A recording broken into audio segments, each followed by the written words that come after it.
बिस्मिल्लाहिर्रहमानिर्रहीम। मैं जी डॉक्टर गज़नफ़र बुखारी पंजाब पाकिस्तान तो हूँ। तुसीं देख रहे हो PhD पंजाबी स्टूडियो। टैलस्टाई ने कहा सी कि आर्ट दा पौधा जमीन तू जंम लेंदा है, धरती तू जंम लेंदा है, कद करदा है, शाखां कढ़ लेंदा है। उहदियां शाखां की हुंदियां ने?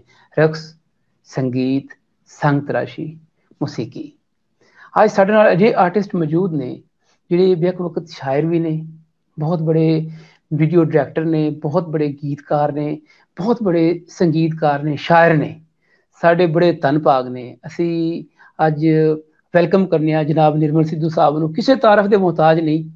सन 1987 दी एक शाम निर्मल सिद्धू सन ते साडे दिल दा खड़ौना जदों आया ते निर्मल सिद्धू जी बहुत बड़ी हस्ती बन गए, बहुत बड़े महान आर्टिस्ट बन गए। वेलकम जी निर्मल सिद्धू साहब, वेलकम। ਅਸੀਂ ਤੁਹਾਨੂੰ ਜੀ ਆਇਆਂ ਨੂੰ ਕਹਿੰਦੇ ਆ, ਤੁਹਾਡਾ ਸਵਾਗਤ ਕਰਨੇ ਆ। ਸਾਡੀ ਸਾਰੀ ਟੀਮ ਤੁਹਾਡਾ ਸਵਾਗਤ ਕਰਦੀ ਹੈ PhD ਪੰਜਾਬੀ ਸਟੂਡੀਓ ਦੀ। ਬਹੁਤ ਸ਼ੁਕਰੀਆ ਤੁਹਾਡਾ, ਤੁਸੀਂ ਬੜੇ ਮਸਰੂਫ ਹੋ। ਤੁਹਾਡੀਆਂ ਬੜੀਆਂ ਮੁਲਾਕਾਤਾਂ ਮੁxtਲਿਫ ਥਾਵਾਂ ਤੇ ਦੇਖੀਆਂ, ਮੁxtਲਿਫ ਚੈਨਲ ਤੇ ਦੇਖੀਆਂ। ਅੱਜ ਤੁਸੀਂ ਸਾਡੇ ਸਟੂਡੀਓ ਤੇ ਚਰਨ ਪਾਏ, ਸਾਡੇ ਲਈ ਬਹੁਤ ਬੜੀ ਭਾਗਾਂ ਵਾਲੀ ਗੱਲ ਹੈ।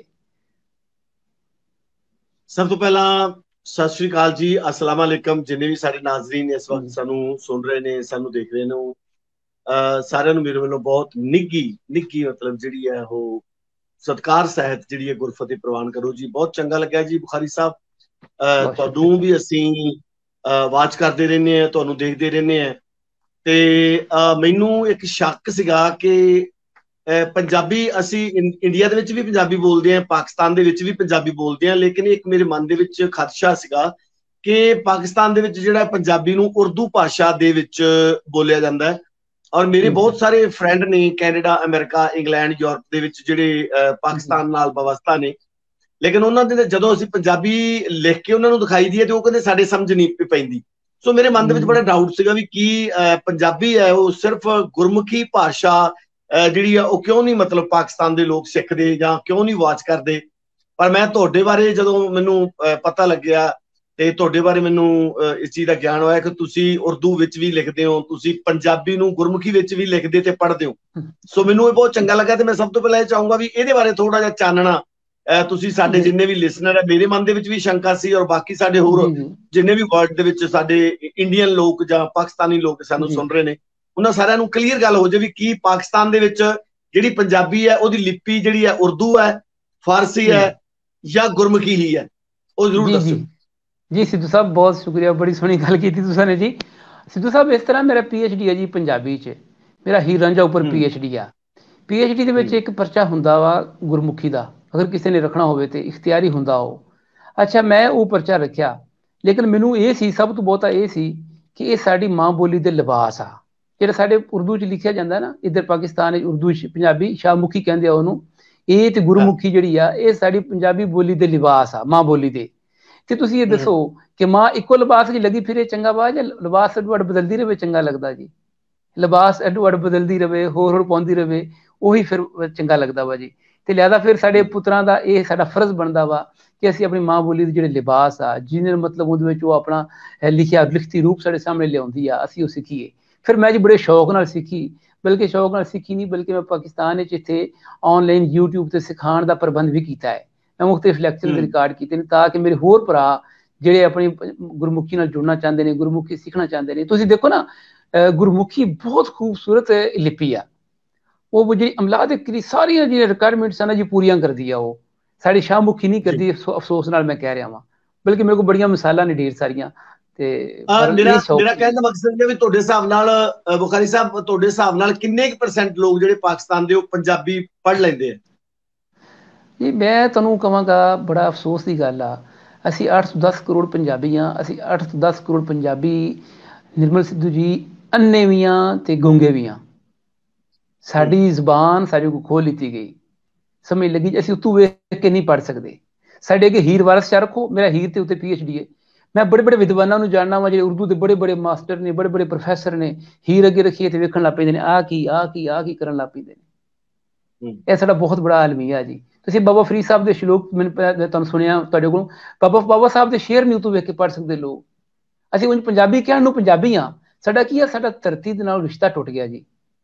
ਧਰਤੀ ਤੇ ਜੇ ਖਲੋਤੇ ਰਹਿੰਦੇ ਸਾਡੇ ਪੈਰ ਜੁੜੇ ਰਹਿੰਦੇ। ਮੇਰਾ ਮਕਸਦ ਇਹੋ ਸੀਗਾ ਕਿ ਬਹੁਤ ਵੱਡਾ ਮਸਲਾ ਹੈ ਜਿਸ ਤਰ੍ਹਾਂ ਜੀ ਸਾਡੇ ਜੀ ਪੰਜਾਬ ਦੇ ਵਿੱਚ ਵੀ ਜਿਹੜੇ ਅੱਜ ਦੀ ਪਨੀਰੀ ਹੈ, ਜਿਹੜੇ ਅੱਜ ਦੇ ਬੱਚੇ ਹੈ, ਜੀ ਉਹ ਸ਼ਾਇਦ ਜੀ ਇੰਗਲਿਸ਼ ਦੇ ਵੱਲ ਉਹਨਾਂ ਦਾ ਜ਼ਿਆਦਾ ਧਿਆਨ ਹੈ, ਔਰ ਬੋਲਦੇ ਜੀ ਜੀ ਹਿੰਦੀ ਹੈ, ਲਿਖਦੇ ਇੰਗਲਿਸ਼ ਹੈ। ਜੀ ਜੀ ਪੰਜਾਬੀ ਬੋਲ ਲੈਂਦੇ ਨੇ ਕਿਉਂਕਿ ਬਲੱਡ ਦੇ ਵਿੱਚ ਪੰਜਾਬੀ ਹੈ, ਸਾਡੇ ਪਰਿਵਾਰ ਦੇ ਵਿੱਚ ਜੀ ਘਰਾਂ 'ਚ ਪੰਜਾਬੀ ਬੋਲੀ ਜਾਂਦੀ ਹੈ। ਜੀ ਜੀ ਲੇਕਿਨ ਅੱਜ ਦੇ ਬੱਚੇ ਜਿਹੜੇ ਆ ਉਹ ਪੰਜਾਬੀ ਨੂੰ ਇੱਕ ਐ ਸਮਝਦੇ ਆ ਕਿ ਬਈ ਜੇ ਪੰਜਾਬੀ ਬੋਲੇ ਤਾਂ ਬੇਇੱਜ਼ਤੀ ਹੋ ਜੂਗੀ, ਤੇ ਕੋਸ਼ਿਸ਼ ਕਰਦੇ ਆ ਵੀ ਪੰਜਾਬੀ ਨਾਲੋਂ ਚਾਹੇ ਹਿੰਦੀ ਬੋਲੀਏ, ਉਹ ਅੱਛੀ ਲੱਗਦੀ ਉਹਨਾਂ ਨੂੰ। ਉਰਦੂ ਤਾਂ ਦੂਰ ਦੀ ਗੱਲ ਹੈ, ਪਰ ਪਾਕਿਸਤਾਨ ਦੇ ਵਿੱਚ ਮੈਂ ਸਮਝਦਾ ਹੈ ਅਗਰ ਅਸੀਂ ਪੰਜਾਬੀ ਹੈ ਤੇ ਪੰਜਾਬੀ ਉਨੀ ਦੇਰ ਕੰਪਲੀਟ ਨਹੀਂ ਹੋ ਸਕਦਾ ਜਿੰਨੀ ਦੇਰ ਉਹਨੂੰ ਗੁਰਮੁਖੀ ਨਹੀਂ ਆਉਂਦੀ, ਕਿਉਂਕਿ ਨਹੀਂ ਇਹਦਾ ਆਉਂਦੀ ਵਜੂਦ ਬਿਲਕੁਲ ਜਿਹੜਾ ਹੈ ਉਹ ਗੁਰਮੁਖੀ ਹੈ। ਪੰਜਾਬੀ ਦੀ ਸ਼ੁਰੂਆਤ ਜਦੋਂ ਹੋਈ ਹੈ ਉਹ ਗੁਰਮੁਖੀ ਤੋਂ ਹੋਈ ਹੈ। ਸਾਡੇ ਗੁਰੂਆਂ ਨੇ ਜਿਹੜੀ ਬਾਣੀ ਲਿਖੀ ਹੈ ਉਹ ਪੰਜਾਬੀ 'ਚ ਨਹੀਂ ਲਿਖੀ, ਜੀ ਜੀ ਉਹ ਗੁਰਮੁਖੀ ਗੁਰਮੁਖੀ ਦੇ ਲਿਖੀ ਵਿੱਚ ਲਿਖੀ ਹੈ। ਸੋ ਗੁਰਮੁਖੀ ਤੇ ਜੀ ਪੰਜਾਬੀ ਦੇ ਵਿੱਚ ਦੇਖਿਆ ਜਾਵੇ ਤਾਂ ਮੇਰੇ ਹਿਸਾਬ ਨਾਲ ਕਾਫੀ ਜ਼ਿਆਦਾ ਅੰਤਰ ਹੈ, ਕਿਉਂਕਿ ਜੀ ਜੀ ਗੁਰਮੁਖੀ ਜੀ ਦੇ ਵਿੱਚ ਬਹੁਤ ਸਾਰੀਆਂ ਐਸੀਆਂ ਜਿਹੜੀਆਂ ਸ਼ਬਦ ਹੁੰਦੇ ਆ ਜਿਨ੍ਹਾਂ ਦਾ ਪੰਜਾਬੀ ਦੇ ਵਿੱਚ ਉਲੱਥਾ ਕਰਨਾ, ਤਰਜਮਾ ਕਰਨਾ ਵੀ ਸ਼ਾਇਦ ਸਮਝ ਨਹੀਂ ਆਉਂਦੀ। ਲੇਕਿਨ ਇਸੇ ਤਰ੍ਹਾਂ ਇਹ ਬੜਾ ਵੱਡਾ ਮਸਲਾ ਸੀਗਾ ਜਿਹੜਾ ਅੱਜ ਕੁਦਰਤੀ ਮੇਰੇ ਕੋਲੋਂ ਚੱਕਿਆ ਗਿਆ ਹੈ। ਔਰ ਮੈਂ ਚਾਹੂੰਗਾ ਨਹੀਂ ਤੁਹਾਡੇ ਇਸ ਮਾਧਿਅਮ ਰਾਹੀਂ ਕਿ ਜਿੰਨੇ ਵੀ ਲੋਕ ਸਾਨੂੰ ਪਾਕਿਸਤਾਨ ਦੇ ਵਿੱਚ ਸੁਣਦੇ ਦੇਖਦੇ ਆ, ਜਾਂ ਜੀ ਜੀ ਫੋਰਨ ਦੇ ਵਿੱਚ ਜਿੰਨੇ ਵੀ ਕੈਨੇਡਾ, ਅਮਰੀਕਾ, ਇੰਗਲੈਂਡ, ਯੂਰਪ 'ਚ ਲੋਕ ਦੇਖਦੇ ਨੇ, ਬਈ ਪੰਜਾਬੀ ਅਸੀਂ ਤਾਂ ਹੀ ਹੈ ਜੇ ਸਾਨੂੰ ਪੰਜਾਬੀ ਲਿਖਣੀ ਆਉਂਦੀ ਹੈ, ਜੇ ਸਾਨੂੰ ਬਿਲਕੁਲ ਪੰਜਾਬੀ ਪੜ੍ਹਨੀ ਆਉਂਦੀ ਹੈ। ਪੜ੍ਹਨੀ ਉਰਦੂ ਇੱਕ ਆਉਂਦੀ ਹੈ ਵੱਖਰੀ ਚੀਜ਼ ਹੈ। ਉਰਦੂ ਬਿਲਕੁਲ ਪਾਕਿਸਤਾਨ ਦੀ ਇੱਕ ਨੈਸ਼ਨਲ ਭਾਸ਼ਾ ਹੈ। ਉਰਦੂ ਆਉਣਾ ਬਹੁਤ ਜ਼ਰੂਰੀ ਹੈ। ਮੈਂ ਕੋਸ਼ਿਸ਼ ਕਰਦਾ ਹੁੰਦਾ ਕਿ ਮੈਂ ਉਰਦੂ ਸਿੱਖਾਂ।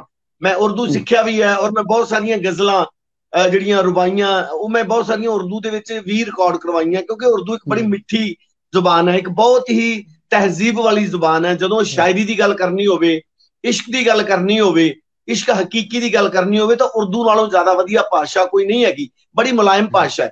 ਬਟ ਪੰਜਾਬੀ ਹਾਂ ਅਸੀਂ, ਇਸ ਕਰਕੇ ਸਾਨੂੰ ਪੰਜਾਬੀ ਆਉਣੀ ਚਾਹੀਦੀ ਹੈ। ਅੰਗਰੇਜ਼ੀ ਵੀ ਸਿੱਖ ਲਈਏ, ਉਰਦੂ ਵੀ ਸਿੱਖ ਲਈਏ, ਫਾਰਸੀ ਵੀ ਸਿੱਖ ਲਈਏ, ਸੰਸਕ੍ਰਿਤ ਵੀ ਸਿੱਖ ਲਈਏ, ਜਿਹੜੀਆਂ ਮਰਜ਼ੀ ਭਾਸ਼ਾਵਾਂ ਸਿੱਖ ਲਈਏ, ਉਨੀਆਂ ਹੀ ਥੋੜੀਆਂ। ਬਿਲਕੁਲ ਇਸ ਤਰ੍ਹਾਂ ਜੀ, ਬਹੁਤ ਸੋਹਣੀ ਗੱਲ ਹੈ ਜੀ। ਬਿਲਕੁਲ ਜੀ, ਉਹ ਵੀ ਕਿਸੇ ਦੀ ਮਾਂ ਬੋਲੀਆਂ ਤੇ ਮਾਵਾਂ ਸਭ ਦੀਆਂ ਪਿਆਰੀਆਂ ਹੁੰਦੀਆਂ ਜੀ, ਮਾਵਾਂ ਸਭ ਦਾ ਇਹਤਰਾਮ ਕਰਨਾ ਚਾਹੀਦਾ। ਬਹੁਤ ਸੋਹਣੀ ਗੱਲ ਕੀਤੀ ਤੁਸੀਂ, ਬੜਾ ਅੱਛਾ ਲੱਗਾ ਜੀ। ਤੁਸੀਂ ਉਰਦੂ ਦੇ ਬਾਰੇ 'ਚ ਕਾਫੀ ਜ਼ਿਆਦਾ ਗਿਆਨ ਰੱਖਦੇ ਜੇ, ਉਰਦੂ ਦੇ ਬਾਰੇ ਦੇ ਵਿੱਚ ਬਹੁਤ ਅੱਛੀ ਗੱਲ ਹੈ ਜੀ। ਰਾਬਤੇ ਦੀ ਜ਼ਬਾਨ ਆ ਸਾਡੇ ਮੁਲਕ ਦੇ ਵਿੱਚ, ਰਾਬਤੇ ਦੀ ਜ਼ਬਾਨ ਹੈ ਜੀ। ਅੱਛਾ ਜੀ, ਪ੍ਰੋਗਰਾਮ ਵੱਲ ਵਧਦੇ ਹਾਂ ਜੀ। ਪਹਿਲੇ ਤਾਂ ਦੱਸੋ ਜੀ ਕਿ ਫਰੀਦਕੋਟ ਦਾ ਮੌਸਮ ਕਿਵੇਂ ਜੀ ਤੁਹਾਡੇ ਕੋਲ?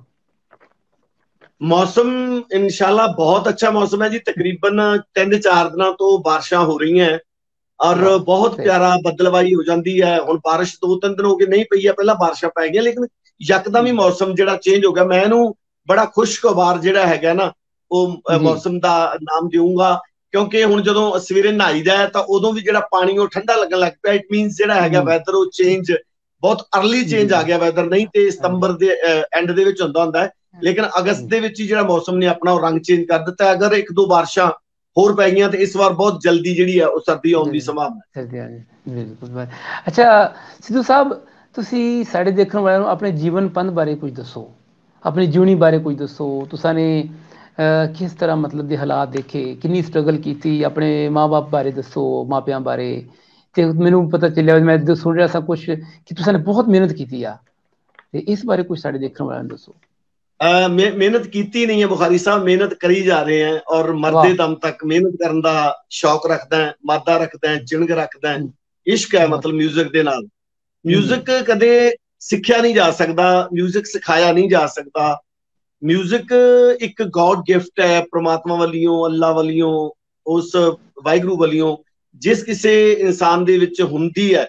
ਬਸ ਇਹ ਹੈ ਕਿ ਜਿਸ ਤਰ੍ਹਾਂ ਇੱਕ ਦੀਵੇ ਦੇ ਵਿੱਚ ਤੇਲ ਵੀ ਹੁੰਦਾ ਹੈ, ਬੱਤੀ ਵੀ ਹੁੰਦੀ ਹੈ, ਲੇਕਿਨ ਉਹ ਜਲਦਾ ਨਹੀਂ ਹੈ। ਜਲੂਗਾ ਤਾਂ ਜਦ ਉਹਨੂੰ ਇੱਕ ਛੋਟੀ ਜਿਹੀ ਚੰਗਾਰੀ ਦੀ ਜ਼ਰੂਰਤ ਹੈ, ਇੱਕ ਮਾਚਿਸ ਛੋਟੀ ਚਾਹੀਦੀ ਹੈ, ਔਰ ਉਹ ਮਾਚਿਸ ਜਗਾਉਣ ਵਾਲਾ ਵੀ ਚਾਹੀਦਾ। ਸੋ ਜਿਹੜੇ ਬੰਦੇ ਨੂੰ ਅੱਛਾ ਕਾਬਿਲ ਗੁਰੂ ਮਿਲ ਜਾਵੇ, ਉਹ ਬੰਦਾ ਫਿਰ ਕਾਫੀ ਅੱਗੇ ਨਿਕਲ ਜਾਂਦਾ। ਸੋ ਮੈਂ ਬਚਪਨ ਤੋਂ ਤਕਰੀਬਨ ਜੇ ਆਪਾਂ ਕਹਿ ਲਈਏ ਕਿ ਮੈਂ 5-6 ਸਾਲ ਦਾ ਸੀ ਜਦੋਂ ਮੈਨੂੰ ਪੂਰੀ ਸੁਰਤ ਨਹੀਂ ਸੀ, ਉਦੋਂ ਮੈਂ ਮਿਊਜ਼ਿਕ ਲਾਈਨ ਦੇ ਵਿੱਚ ਜੁੜ ਗਿਆ, ਮਿਊਜ਼ਿਕ ਨਾਲ ਇਸ਼ਕ ਹੋ ਗਿਆ। ਸੋ ਮੈਂ ਮਤਲਬ ਕੀਰਤਨ ਵੀ ਕਰਦਾ ਰਿਹਾ। ਉਸ ਤੋਂ ਬਾਅਦ ਮੈਂ ਰਾਗ ਵੀ ਗਾਇਆ, ਮੈਂ ਢਾਡੀ ਵੀ ਗਾਇਆ, ਮੈਂ ਕਵੀਸ਼ਰੀ ਵੀ ਗਾਈ ਹੈ। ਔਰ ਉਸ ਤੋਂ ਬਾਅਦ ਫਿਰ ਮੈਂ ਟੀਚਿੰਗ ਲਾਈਨ ਦੇ ਵਿੱਚ ਆ ਗਿਆ। ਮਿਊਜ਼ਿਕ ਦੀ ਮੈਂ ਪ੍ਰਾਚੀਨ ਕਲਾ ਕੇਂਦਰ ਯੂਨੀਵਰਸਿਟੀ ਚੰਡੀਗੜ੍ਹ ਤੋਂ MA ਕੀਤੀ। ਉਸ ਤੋਂ ਬਾਅਦ ਬਹੁਤ ਸਾਰੇ ਸਕੂਲਾਂ ਦੇ ਵਿੱਚ, ਬਹੁਤ ਸਾਰੇ ਕਾਲਜਸ ਦੇ ਵਿੱਚ ਮੈਂ ਮਿਊਜ਼ਿਕ ਟੀਚਰ ਵਜੋਂ ਕੰਮ ਕਰਦਾ ਰਿਹਾ। ਔਰ 2000 ਆਪਾਂ ਕਹਿ ਦਈਏ ਕਿ 1980 ਦੇ ਵਿੱਚ ਮੇਰੀ ਮੁਲਾਕਾਤ ਲਾਲ ਚੰਦ ਜਮਲਾ ਜੱਟ ਜੀ, ਜੋ ਕਿ ਸਾਡੇ ਪੰਜਾਬੀ ਦੇ ਇੱਕ ਬਹੁਤ ਹੀ ਵੱਡੇ ਉਸਤਾਦ ਗਾਇਕ ਰਹੇ ਨੇ, ਜਿਨ੍ਹਾਂ ਦੇ ਗਾਣੇ ਪੂਰੀ ਦੁਨੀਆ ਤੱਕ, ਰਹਿੰਦੀ ਦੁਨੀਆ ਤੱਕ ਗਾਣੇ, ਜਿਨ੍ਹਾਂ ਦੇ ਗਾਣੇ ਵੱਜਣੇ ਆ, ਸਤਿਗੁਰੂ ਨਾਨਕ ਤੇਰੀ ਲੀਲਾ ਨਿਆਰੀ ਹੈ, ਰੀਝਾਂ ਲਾਲਾ ਵੇਂਦੀ ਦੁਨੀਆ ਸਾਰੀ ਹੈ। ਇੱਕ ਫਕਰ ਗਾਇਕ ਸੀਗੇ ਪੰਜਾਬ ਦੇ, ਜਿਨ੍ਹਾਂ ਨੂੰ ਪੈਸੇ ਦਾ ਕੋਈ ਮੋਹ ਨਹੀਂ ਸੀ, ਪੈਸੇ ਦਾ ਕੋਈ ਲਾਲਚ ਨਹੀਂ ਸੀ, ਬਸ ਫਕਰ ਸੀਗੇ। ਸੋ ਉਹਨਾਂ ਦੇ ਨਾਲ ਮੇਰੀ ਸ਼ੁਰੂਆਤ ਹੋਈ। ਉਸ ਤੋਂ ਬਾਅਦ ਫਿਰ ਫਨਕਾਰ ਜਿਹੜੇ ਇੰਡੀਆ ਦੇ, ਮੁਹੰਮਦ ਸਦੀਕ, ਕਰਤਾਰ ਰਮਲਾ, ਅਮਰ ਸਿੰਘ ਚਮਕੀਲਾ, ਸੁਰਿੰਦਰ ਚੰਦਾ, ਕੁਲਦੀਪ ਮਾਨਕ, ਬੜੇ ਸਾਰੇ ਵੱਡੇ ਵੱਡੇ ਜਿਹੜੇ ਉਸ ਵਕਤ ਦੀਆਂ ਹਸਤੀਆਂ ਸੀ, ਉਹਨਾਂ ਦੇ ਨਾਲ ਮੈਂ ਹਾਰਮੋਨੀਅਮ ਪਲੇ ਕਰਦਾ ਰਿਹਾ, ਪੇਟੀ ਵਜਾਉਂਦਾ ਰਿਹਾ ਮੈਂ। ਔਰ ਉਸ ਤੋਂ ਬਾਅਦ ਫਿਰ ਇੱਕ ਅਕੈਡਮੀ ਬਣਾਈ ਫਰੀਦਕੋਟ ਦੇ ਵਿੱਚ, ਬਾਬਾ ਫਰੀਦ ਸੰਗੀਤ ਅਕੈਡਮੀ। ਬਾਬਾ ਫਰੀਦ ਜੀ ਦੀ ਬਹੁਤ ਵੱਡੀ ਦਰਗਾਹ ਹੈ ਸਾਡੇ ਫਰੀਦਕੋਟ ਦੇ ਵਿੱਚ, ਜਿਹੜੀ ਕਿ ਦੇਖਣ ਵਾਲੀ ਆ, ਪੂਰੀ ਦੁਨੀਆ ਦੇਖਣ ਵਾਸਤੇ ਆਉਂਦੀ ਹੈ। ਸਤੰਬਰ ਦੇ ਵਿੱਚ, ਆਉਣ ਵਾਲੇ ਮਹੀਨੇ ਦੇ ਵਿੱਚ ਇੱਕ ਬਹੁਤ ਵੱਡਾ ਉਰਸ ਮਨਾਇਆ ਜਾਂਦਾ, ਆਗਮਨਪੁਰ ਮਨਾਇਆ ਜਾਂਦਾ ਬਾਬਾ ਫਰੀਦ ਜੀ ਦਾ। ਸਾਡਾ ਏਰੀਆ ਜਿਹੜਾ ਸਾਰਾ ਉਹ ਬਾਬਾ ਫਰੀਦ ਜੀ ਦੀ ਜਿਹੜੀ ਹੈ ਸ਼ਰਨ ਦੇ ਵਿੱਚ ਰਹਿੰਦਾ ਹੈ, ਉਹਨਾਂ ਦੀ ਰਹਿਮਤ ਦੇ ਵਿੱਚ ਰਹਿੰਦਾ ਹੈ। ਬਹੁਤ ਵੱਡੀ ਉਹਨਾਂ ਦੀ ਦਇਆ ਸਾਡੇ ਤੇ। ਸੋ ਉੱਥੇ ਅਕੈਡਮੀ ਚਲਾਈ ਹੈ। ਬਹੁਤ ਸਾਰੇ ਜਿਹੜੇ ਇੰਡੀਆ ਦੇ ਫਨਕਾਰ ਹੈ, ਉਹਨਾਂ ਨੂੰ ਸਿਖਾਇਆ, ਉਹਨਾਂ ਨੂੰ ਰਿਕਾਰਡ ਕਰਨ ਦਾ ਮਾਣ ਹਾਸਲ ਹੋਇਆ ਹੈ। ਉਹ ਪਹਿਲੀ ਰਿਕਾਰਡਿੰਗ ਜਿਹੜੀ ਹੈ ਮੈਂ ਉਹਨਾਂ ਦੀ ਕੀਤੀ ਹੈ, ਜਿਨ੍ਹਾਂ ਵਿੱਚੋਂ 2-4 ਅਗਰ ਆਪਾਂ ਸ਼ਬਦ ਨਾਂ ਲੈ ਦਈਏ, ਚਾਹੇ ਉਹ ਹਰਭਜਨ ਮਾਨ ਹੈ, ਚਾਹੇ ਮਾਸਟਰ ਸਲੀਮ ਹੈ, ਚਾਹੇ ਸਾਬਰ ਕੋਟੀ ਹੈ, ਮੰਗੀ ਮਾਹਲ ਹੈ, ਜਲਾਬ ਜੰਜੂਆ ਹੈ, ਜਸਵੀਰ ਜੱਸੀ ਹੈ, ਹੰਸਰਾਜ ਹੰਸ ਹੈ, ਸਰਦੂਲ ਸਿਕੰਦਰ ਹੈ, ਸੁਰਿੰਦਰ ਛਿੰਦਾ ਹੈ, ਮਨਪ੍ਰੀਤ ਅਖਤਰ ਹੈ, ਦਿਲਸ਼ਾਦ ਅਖਤਰ ਹੈ, ਬਿੰਦ ਰਖੀਆ ਹੈ। ਮਤਲਬ ਪਤਾ ਨਹੀਂ ਕਿੰਨੇ ਆਰਟਿਸਟ ਹੈ ਜਿਨ੍ਹਾਂ ਨੂੰ ਰਿਕਾਰਡ ਕੀਤਾ, ਔਰ ਉਹ ਰਿਕਾਰਡ ਕੀਤੇ ਹੋਏ ਉਹਨਾਂ ਦੇ ਗਾਣੇ ਬੜੇ ਹਿੱਟ ਹੋਏ, ਜਿਹਦੇ ਨਾਲ ਮੈਨੂੰ ਵੀ ਬਹੁਤ ਜ਼ਿਆਦਾ ਉਹਦਾ ਫਾਇਦਾ ਹੋਇਆ, ਬਹੁਤ ਜ਼ਿਆਦਾ ਕ੍ਰੈਡਿਟ ਮਿਲਿਆ, ਉਹਨਾਂ ਆਰਟਿਸਟਾਂ ਨੂੰ ਵੀ ਕ੍ਰੈਡਿਟ ਬਹੁਤ ਮਿਲਿਆ। ਸੋ ਬਹੁਤ ਸਾਰਾ ਕੰਮ ਕੀਤਾ ਹੈ ਔਰ ਬਹੁਤ ਸਾਰਾ ਕੰਮ ਕਰੀ ਜਾ ਰਹੇ ਹਾਂ। ਮੈਂ ਬੁਖਾਰੀ ਸਾਹਿਬ, ਮੇਰੀ ਕੋਸ਼ਿਸ਼ ਹੁੰਦੀ ਹੈ ਕਿ ਹਰ ਕੈਟਾਗਰੀ ਦੀ ਜਿਹੜੀ ਗਾਇਕੀ ਹੈ, ਹਰ ਸ਼ੋਬੇ ਦੇ ਉੱਤੇ ਮੈਂ ਥੋੜਾ ਜਿਹਾ ਕੰਮ ਕਰਨਾ ਚਾਹੁੰਦਾ, ਚਾਹੇ ਉਹ ਗਜ਼ਲ ਹੋਵੇ, ਚਾਹੇ ਉਹ ਕਵਾਲੀ ਹੋਵੇ, ਚਾਹੇ ਗੀਤ ਹੋਵੇ, ਚਾਹੇ ਲੋਕ ਗੀਤ ਹੋਵੇ, ਟ੍ਰੈਡੀਸ਼ਨਲ ਹੋਵੇ, ਫੋਕ ਹੋਵੇ, ਪੌਪ ਹੋਵੇ, ਸ਼ਬਦ ਹੋਵੇ, ਕੀਰਤਨ ਹੋਵੇ, ਭਜਨ ਹੋਵੇ, ਭੇਂਟ ਹੋਵੇ, ਕਲਚਰਲ ਸੌਂਗ, ਸਮਾਜਿਕ ਸੌਂਗ, ਵੂਮਨ ਸੌਂਗ, ਨਸ਼ਿਆਂ ਤੇ ਸੌਂਗ, ਵਾਤਾਵਰਨ ਤੇ ਸੌਂਗ। ਮਤਲਬ ਮੈਂ ਕੋਸ਼ਿਸ਼ ਕੀਤੀ ਹੈ ਆਪਣੀ ਕੰਟਰੀ ਤੇ ਸੌਂਗ, ਮੈਂ ਹਰ ਤਰ੍ਹਾਂ ਦੀ ਗਾਇਕੀ ਗਾਈ ਹੈ, ਐਕਸਪੈਰੀਮੈਂਟ ਕੀਤਾ ਹੈ, ਔਰ ਮੈਨੂੰ ਬੜਾ ਸਕੂਨ ਮਿਲਦਾ ਹੈ। ਔਰ ਮੇਰੇ ਸਰੋਤੇ ਮੇਰੇ ਤੋਂ ਬਹੁਤ ਖੁਸ਼ ਹੈ। ਪਿਛਲੇ ਤਕਰੀਬਨ ਕਹਿ ਲਓ ਮੈਂ 15-18 ਸਾਲ ਤੋਂ ਮੈਂ ਇੰਗਲੈਂਡ ਦੇ ਵਿੱਚ ਜ਼ਿਆਦਾ ਕੰਮ ਕੀਤਾ ਹੈ, ਔਰ ਮੇਰੀ ਸਾਰੀ ਫੈਮਿਲੀ ਇੰਗਲੈਂਡ ਸੈਟਲਡ ਹੈ। ਔਰ ਸਮਰ ਦੇ ਵਿੱਚ, ਗਰਮੀਆਂ ਦੇ ਵਿੱਚ ਸਾਰਾ ਇੰਗਲੈਂਡ, ਯੂਰਪ, ਕੈਨੇਡਾ, ਅਮਰੀਕਾ ਘੁੰਮੀਦਾ। ਤੇ ਲੋਕ ਯਾਦ ਕਰਦੇ ਨੇ ਆਪਣੇ ਸ਼ੋਆਂ 'ਚ, ਆਪਣੇ ਵਿਆਹਾਂ 'ਚ, ਆਪਣੇ ਬਰਥਡੇ ਪਾਰਟੀਆਂ 'ਚ, ਆਪਣੀ ਮੈਰਿਜ ਐਨਵਰਸਰੀ ਦੇ ਵਿੱਚ, ਕਲੱਬਾਂ 'ਚ, ਪੱਬਾਂ ਦੇ ਵਿੱਚ। ਬੜੀ ਮਾਲਕ ਦੀ ਕਿਰਪਾ ਰਹੀ ਹੈ, ਔਰ ਅੱਜ ਵੀ ਬੜੀ ਮਾਲਕ ਦੀ ਕਿਰਪਾ ਹੈ। ਆਉਣ ਵਾਲੇ ਦਿਨਾਂ ਦੇ ਵਿੱਚ ਬਹੁਤ ਵੱਡੇ ਵੱਡੇ ਪ੍ਰੋਜੈਕਟ ਜਿਹੜੇ ਆ ਉਹ ਰੈਡੀ ਨੇ, ਜੋ ਕਿ ਰਿਲੀਜ਼ ਹੋਣ ਨੂੰ ਤਿਆਰ ਹੈ। ਪਿਛਲੇ ਦਿਨੀ ਮੇਰਾ ਹਿੰਦੁਸਤਾਨ ਆਇਆ ਸੀ, ਔਰ ਪਿਛਲੇ ਦਿਨੀ ਇੱਕ ਊੜਾ ਆੜਾ ਪੰਜਾਬੀ ਮਾਂ ਬੋਲੀ ਤੇ ਬਹੁਤ ਬਾਕਮਾਲ ਗੀਤ ਰਿਕਾਰਡ ਹੋਇਆ, ਜਿਸ ਨੂੰ ਪੂਰੀ ਦੁਨੀਆ ਨੇ ਬਹੁਤ ਪਸੰਦ ਕੀਤਾ। ਸੋ ਕੰਮ ਕਰੀ ਜਾ ਰਹੇ ਜੀ, ਬਸ ਚਿਣਕ ਹੈ, ਇਸ਼ਕ ਹੈ, ਇਸ਼ਕ ਨਾਲ ਕੰਮ ਕਰੀਦਾ। ਬਹੁਤ ਸੋਹਣਾ ਜੀ। ਅਸਲ ਵਿੱਚ ਜੀ ਇਹ ਜਿਹੜੀ ਇਸ਼ਕ ਹੈ ਤੁਹਾਡਾ, ਸਿਰ ਤੁਹਾਡੀ ਧਰਤੀ ਨਾਲ ਪੈਰ ਜੁੜੇ ਆ, ਪੰਜਾਬ ਦੀ ਧਰਤੀ ਨਾਲ ਤੁਹਾਡੇ ਪੈਰ ਜੁੜੇ ਨੇ। ਆਰਟਿਸਟ ਦੇ ਪੈਰ ਜੁੜੇ ਹੋਣ ਤੇ ਫਿਰ ਕੋਈ ਡਰ ਨਹੀਂ ਹੁੰਦਾ, ਫਿਰ ਤੁਹਾਡੇ ਲੋਕਾਂ ਨੇ ਫਿਰ ਹਮੇਸ਼ਾ ਚੜ੍ਹਦੀ ਕਲਾ 'ਚ ਰਹਿੰਦਾ। ਮੈਂ ਤੁਹਾਡੀਆਂ ਬੜੀਆਂ ਮੁਲਾਕਾਤਾਂ ਦੇਖੀਆਂ ਜੀ, YouTube ਤੇ ਨਿਰਮਲ ਸਿੱਧੂ ਲਿਖੀਏ ਤੇ ਹਜ਼ਾਰਾਂ ਵੀਡੀਓਜ਼ ਆ ਜਾਂਦੀਆਂ ਜੀ। ਮੈਂ ਦੇਖ ਰਿਹਾ ਸਾਂ ਤੁਹਾਡੀ ਲੱਖਾਂ ਦੇ ਵਿੱਚ ਫਾਲੋਇੰਗ ਹੈ, ਬਹੁਤ ਜ਼ਿਆਦਾ ਲੋਕ ਤੁਹਾਨੂੰ ਪਸੰਦ ਕਰਦੇ ਨੇ ਜੀ। ਬੜੀ ਗੱਲ ਹੈ ਜੀ। ਅੱਜ ਅਸੀਂ ਬੜੇ ਖੁਸ਼ ਹਾਂ, ਬੜੇ ਅਸੀਂ ਧੰਨਵਾਦ ਫੀਲ ਕਰਨੇ ਆ ਵੀ ਤੁਸੀਂ ਸਾਡੇ ਨਾਲ ਹੋ। ਅੱਛਾ, ਇੱਕ ਤੁਹਾਡੇ ਕੋਲ ਸਵਾਲ ਇਹ ਕਰਾਂਗੇ ਕਿ ਤੁਸੀਂ ਵੱਡੇ ਵੇਲੇ 10 ਕਿਲੋਮੀਟਰ ਸਾਈਕਲ ਚਲਾਉਂਦੇ ਜੀ, ਪੈਰੀ ਟੁਰਦੇ ਜੀ, ਕਿੱਦਾਂ ਸਵੇਰੇ ਸਵੇਰੇ ਟਾਈਮ ਕੱਢ ਲੈਂਦੇ ਜੀ? ਬੁਖਾਰੀ ਸਾਹਿਬ, ਸਾਈਕਲ ਚਲਾਉਣਾ ਦੇਖੋ ਜੀ ਇਸ ਤਰ੍ਹਾਂ ਕਿ ਮੈਂ ਸਮਝਦਾ ਕਿ ਸਾਈਕਲ, ਜਿਮ ਜਿਹੜੇ ਆ ਨਾ, ਜਿਮ ਅੱਜ ਬਣੇ ਆ, ਇਹ ਇੱਕ ਟੈਕਨੀਕਲ ਚੀਜ਼ਾਂ ਹੈ। ਟੈਕਨੀਕ ਜਿਹੜੀ ਹੁੰਦੀ ਨਾ, ਟੈਕਨੀਕ ਇਨਸਾਨ ਤੇ ਥੋਪੀ ਜਾਂਦੀ ਹੈ ਕਿ ਤੁਸੀਂ ਇੰਜ ਕਰ ਲਓ, ਤੁਸੀਂ ਇੰਜ ਕਰ ਲਓ। ਲੇਕਿਨ ਜਿਹੜਾ ਸਾਈਕਲ ਹੈ, ਜਦੋਂ ਮਨੁੱਖ ਪਹਿਲੀ ਵਾਰੀ ਮਤਲਬ ਕਿਸੇ ਟੈਕਨੀਕਲ ਚੀਜ਼ ਨੂੰ ਮਨੁੱਖ ਨੇ ਅਡਾਪਟ ਕੀਤਾ, ਤੇ ਉਹ ਪਹਿਲਾ ਸਾਈਕਲ ਸੀਗਾ, ਜੋ ਕਿ ਬਹੁਤ ਸਮੇਂ ਤੋਂ ਸਾਈਕਲ ਤੇ ਇਨਸਾਨ ਨੇ ਚੱਲਣਾ ਸ਼ੁਰੂ ਕੀਤਾ। ਔਰ ਸਾਈਕਲਿੰਗ ਇੱਕ ਬਹੁਤ ਵੱਡੀ ਮਤਲਬ ਜਿਹੜੀ ਇਨਸਾਨ ਵਾਸਤੇ ਜ਼ਰੂਰਤ ਹੈ। ਸਾਈਕਲਿੰਗ ਕਰਕੇ ਤੁਹਾਡਾ ਅੰਗੂਠੇ ਤੋਂ ਲੈ ਕੇ ਸਿਰ ਤੱਕ ਤੁਹਾਡਾ ਜ਼ੋਰ ਲੱਗਦਾ ਹੈ, ਐਕਸਰਸਾਈਜ਼ ਹੁੰਦੀ ਹੈ। ਤੁਸੀਂ ਵਾਤਾਵਰਨ, ਇੱਕ ਤੁਸੀਂ ਕਮਰੇ ਦੇ ਵਿੱਚ AC 'ਚ ਜਾ ਕੇ ਆਪਣੀ ਪ੍ਰੈਕਟਿਸ ਕਰਦੇ ਹੋ, ਬੰਦ ਹੁੰਦਾ ਹੈ। ਹੋਰ ਬਹੁਤ ਸਾਰੇ ਲੋਕ ਹੁੰਦੇ ਆ ਜਿਨ੍ਹਾਂ ਦੀ ਮਤਲਬ ਕਹਿ ਲਓ ਕਿ ਹਵਾ ਜਿਹੜੀ ਆ ਉਹ ਜੋ ਮਤਲਬ ਆਕਸੀਜਨ ਛੱਡਦੇ ਨੇ, ਰਿਲੀਜ਼ ਕਰਦੇ ਨੇ, ਉਹ ਸਾਰੀ ਤੁਹਾਡੇ 'ਚ ਵੀ ਜਾਂਦੀ ਹੈ। ਲੇਕਿਨ ਜਦੋਂ ਤੁਸੀਂ ਸਾਈਕਲ ਤੇ ਜਾਂਦੇ ਹੋ, ਮੈਂ ਸਵੇਰੇ 8-10 ਕਿਲੋਮੀਟਰ ਸਾਈਕਲ ਤੇ ਜਾਂਦਾ ਹੈ, ਤੇ ਸਵੇਰੇ ਪੰਛੀ ਚਹਿਕਦੇ ਨੇ, ਵਾਤਾਵਰਨ ਬੜਾ ਅੱਛਾ ਹੁੰਦਾ ਹੈ, ਠੰਡਾ ਵਾਤਾਵਰਨ ਹੁੰਦਾ ਹੈ, ਅੱਛੀ ਹਵਾ ਮਿਲਦੀ ਹੈ, ਅੱਛੀ ਆਕਸੀਜਨ ਮਿਲਦੀ ਹੈ, ਗੁਰਬਾਣੀ ਲਾ ਦਈਦੀ ਹੈ, ਕਵਾਲੀਆਂ ਲਾ ਲਈਦੀਆਂ, ਮਿਊਜ਼ਿਕ ਲਾ ਲਈਦਾ। ਸੋ ਸਾਈਕਲ ਜਿਹੜਾ ਇਹ ਬਹੁਤ ਵੱਡੀ ਗੱਲ ਹੈ, ਲੇਕਿਨ ਮੈਨੂੰ ਸ਼ੌਕ ਸਾਈਕਲ ਦਾ ਕਿੱਥੋਂ ਪਿਆ, ਮੈਂ ਆਪਣੇ ਸਰੋਤਿਆਂ ਨੂੰ ਦੱਸਣਾ ਚਾਹੂੰਗਾ ਕਿ ਮੈਂ ਬਹੁਤ ਸਾਈਕਲ ਚਲਾਇਆ। ਮੈਂ ਜਦੋਂ ਫਾਜ਼ਿਲਕਾ ਚੋਂ ਸਿੱਖਦਾ ਹੁੰਦਾ ਸੀਗਾ, ਫਾਜ਼ਿਲਕਾ ਜਿਹੜਾ ਕਿ ਲਾਹੌਰ ਦੇ ਬਿਲਕੁਲ ਨਜ਼ਦੀਕ ਹੈ, ਫਿਰੋਜ਼ਪੁਰ ਦੇ ਨਾਲ, ਮੇਰੇ ਉਸਤਾਦ ਜੀ ਹੁੰਦੇ ਸੀਗੇ, ਉਹਨਾਂ ਦਾ ਪਿੰਡ ਸੀ ਜਗਰਾਵਾਂ ਦੇ ਕੋਲੇ ਕਿਲੀ ਚਾਹਲ। ਸੋ ਉਸ ਵਕਤ ਇਹ ਗੱਲ ਹੈਗੀ ਹੈ ਤਕਰੀਬਨ 1970 ਦੀ ਗੱਲ ਹੈ, 70, ਅੱਜ ਤੋਂ ਕਹਿ ਲਓ ਤੁਸੀਂ 50 ਸਾਲ ਹੀ ਹੋ ਚੱਲੇ ਆ, 45 ਸਾਲ ਦੀ ਮਤਲਬ ਪਿੱਛੇ ਜਾਈਏ ਤਾਂ ਉਹ ਸਾਈਕਲ ਤੇ ਜਾਂਦੇ ਹੁੰਦੇ ਸੀ। ਸੋ ਮੈਂ ਆਪਣੇ ਉਸਤਾਦ ਜੀ ਨੂੰ ਬਿਠਾ ਕੇ 200 ਕਿਲੋਮੀਟਰ ਸਾਈਕਲ ਲੈ ਕੇ ਜਾਂਦਾ ਸੀ ਫਾਜ਼ਿਲਕਾ ਤੋਂ ਕਿਲੀ ਚਾਹਲ, ਜੋ ਕਿ ਜੱਤਵਾਲ ਦੇ ਨਾਲ ਹੈ, ਜਗਰਾਵਾਂ ਦੇ ਨਜ਼ਦੀਕ ਹੈ।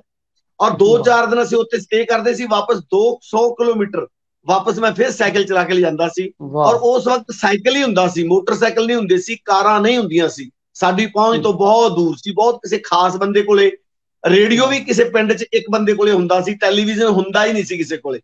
ਸੋ ਸਾਈਕਲ ਵੀ ਬੜੀ ਵੱਡੀ ਗੱਲ ਸੀ। ਸੋ ਸਵੇਰ ਤੋਂ ਲੈ ਕੇ ਸ਼ਾਮ ਤੱਕ ਮੈਂ ਉਦੋਂ ਵੀ 40-50 100 ਕਿਲੋਮੀਟਰ ਮੈਂ ਉਦੋਂ ਵੀ ਸਾਈਕਲ ਕਰਦਾ ਸੀਗਾ।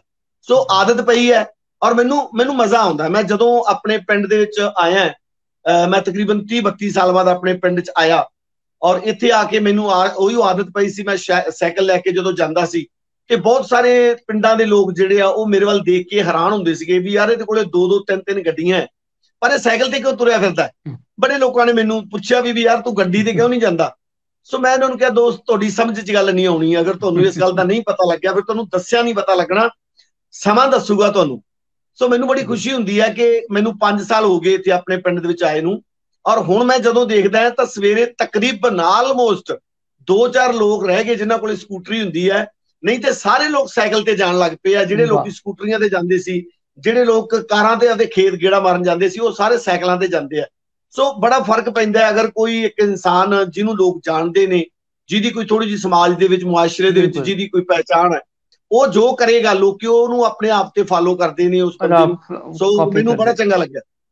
ਬਹੁਤ ਬਿਲਕੁਲ ਜੀ, ਤੁਸੀਂ ਚੂੰਕਿ ਟਹਿਣੀ ਪਿੰਡ ਨੂੰ ਇੱਕ ਨਾਮ ਦਿੱਤਾ, ਤੁਸੀਂ ਇੱਕ ਪੂਰੇ ਬਲਕਿ ਪੰਜਾਬ ਨੂੰ ਦੁਨੀਆ ਵਿੱਚ ਇੱਕ ਨਵਾਂ ਵਿਖਾਲਾ ਦਿੱਤਾ, ਪੰਜਾਬ ਦਾ ਇੱਕ ਨਵਾਂ ਵਿਖਾਲਾ ਤੁਸੀਂ ਦਿੱਤਾ ਆਪਣੇ ਗੀਤਾਂ ਰਾਹੀਂ, ਆਪਣੀ ਸ਼ਾਇਰੀ ਰਾਹੀਂ।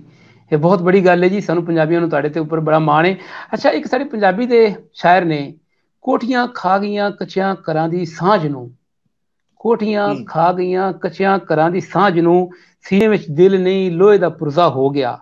ਪਰ ਤੁਹਾਡੀ ਕੋਠੀ ਨੇ ਕੱਚੇ ਘਰ ਦੀ ਸਾਂਝ ਨੂੰ ਨਹੀਂ ਖਾਧਾ, ਤੁਹਾਡੇ ਸੀਨੇ ਵਿੱਚ ਪੁਰਜ਼ਾ ਨਹੀਂ ਦਿਲ ਹੈ। ਕਿਉਂ ਜੀ ਤੁਸੀਂ ਇਨਸਾਨੀਅਤ ਦੀ ਗੱਲ ਕਰਦੇ ਜੀ। ਅਗਲੇ ਦਿਨ ਵੀ ਤੁਸੀਂ ਫੇਸਬੁੱਕ ਤੇ ਲਾਈਵ ਸੋ ਤੇ ਇੱਕ ਵੋਟ ਮਰਨ ਤੇ ਉਹਦੀ ਚਿੜੀ ਉਹਦੀ ਮਾਂ ਆਉਂਦੀ ਸੀ, ਤੁਸੀਂ ਉਹ ਦੁੱਖ ਹੁੰਦਾ ਹਾੜਾ ਸਾਨੂੰ ਸੁਣਾਇਆ ਲਾਈਵ, ਬੜਾ ਦਿਲ ਦੁਖਿਆ, ਬੜਾ ਤੁਹਾਡਾ ਨਰਮ ਦਿਲ ਏ। ਇਹ ਦੱਸੋ ਤੁਸੀਂ ਇਹ ਜਿਹੜਾ ਡ੍ਰੀਮ ਹਾਊਸ ਏ ਇਹਦਾ ਕਿਵੇਂ ਖਿਆਲ ਆਇਆ ਤੁਹਾਡਾ, ਜਿਹੜਾ ਘਰ ਤੁਹਾਡੇ ਵਿੱਚ ਕੱਚਾ ਘਰ ਬਣਿਆ, ਕੋਠੀ ਤੁਹਾਡੀ ਬਹੁਤ ਬੜੀ ਸ਼ਾਨਦਾਰ ਕੋਠੀ ਦੇ ਵਿੱਚ ਇੱਕ ਨੁਕਰੇ ਕੱਚਾ ਘਰ ਬਣਿਆ ਹੈ ਬੜਾ ਸੋਹਣਾ ਜੀ।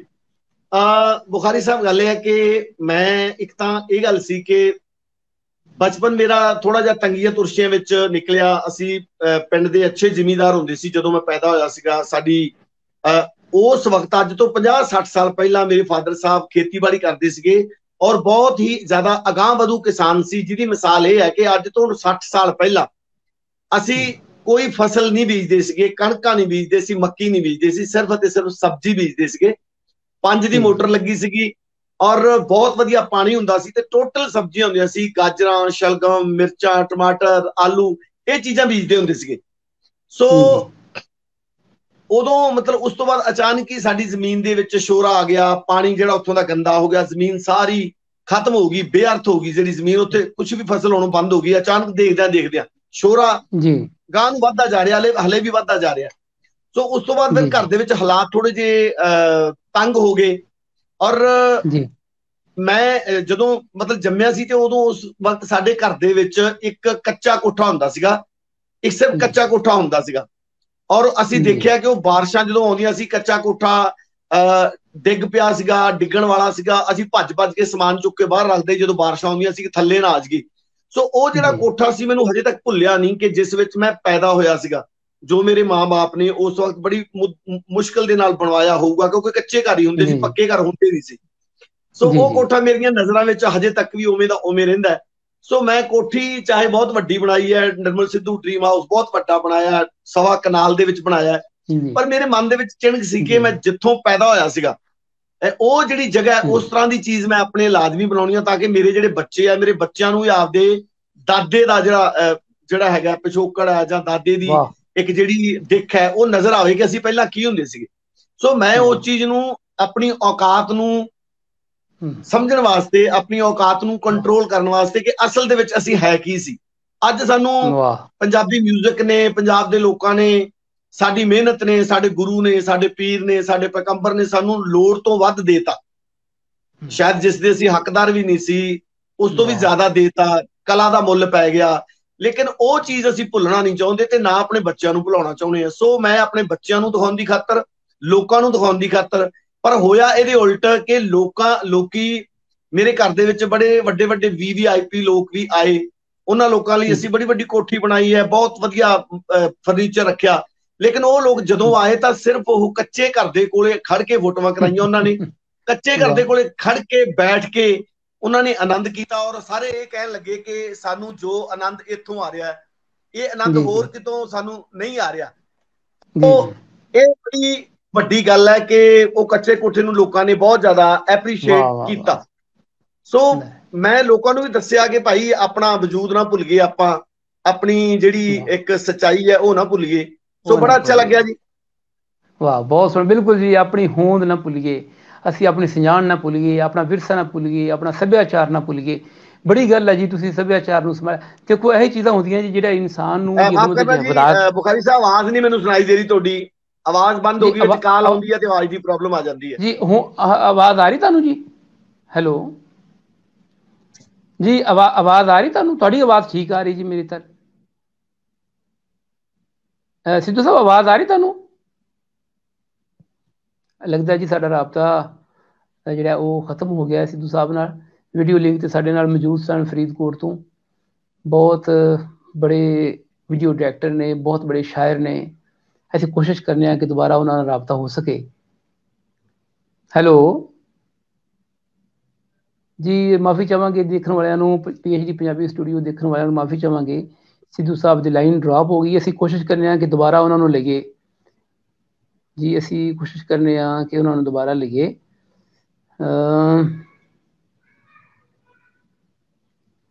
ਜੀ ਜੀ ਜੀ ਸਿੱਧੂ ਸਾਹਿਬ ਆਵਾਜ਼ ਆ ਰਹੀ ਤੁਹਾਨੂੰ? ਵੈਲਕਮ ਬੈਕ ਜੀ, ਵੈਲਕਮ ਬੈਕ। ਜਦੋਂ ਕਾਲ ਆ ਜਾਂਦੀ ਹੈ ਉਦੋਂ ਪ੍ਰੋਬਲਮ ਹੁੰਦੀ ਹੈ ਜੀ, ਉਦੋਂ ਆਵਾਜ਼ ਬੰਦ ਹੋ ਜਾਂਦੀ ਹੈ। ਕੋਈ ਗੱਲ ਨਹੀਂ ਜੀ, ਕੋਈ ਗੱਲ ਨਹੀਂ। ਅੱਛਾ ਸਿੱਧੂ ਸਾਹਿਬ ਇਹ ਦੱਸੋ, ਜ਼ਿੰਦਗੀ ਵਿੱਚ ਨਸ ਭਜਾਈ ਲੱਗੀ ਏ, ਦੌੜ ਹੀ ਦੌੜ ਏ, ਸਕੂਨ ਕੀ ਏ?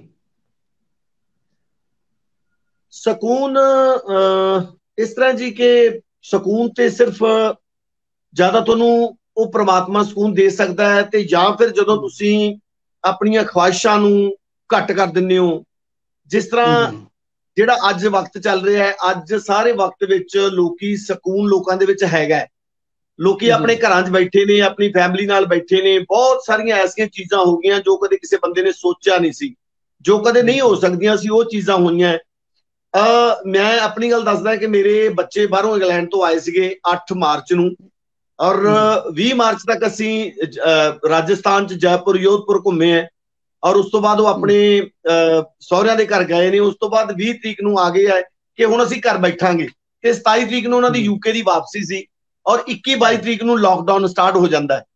ਸੋ ਉਸ ਤੋਂ ਬਾਅਦ 2 ਮਹੀਨੇ ਲਗਾਤਾਰ ਉਹ ਬੱਚੇ ਸਾਡੇ ਕੋਲ ਰਹੇ ਨੇ, ਜਦ ਕਿ ਕਦੇ ਹੋ ਹੀ ਨਹੀਂ ਸਕਦਾ ਸੀਗਾ ਕਿ 2 ਮਹੀਨੇ ਬੱਚੇ ਸਾਡੇ ਕੋਲ ਰਹਿ ਸਕਣ, ਕਿਉਂਕਿ ਸਾਰੇ ਜੌਬਾਂ ਕਰਨ ਵਾਲੇ ਨੇ, ਕੰਮਕਾਰ ਕਰਨ ਵਾਲੇ ਨੇ।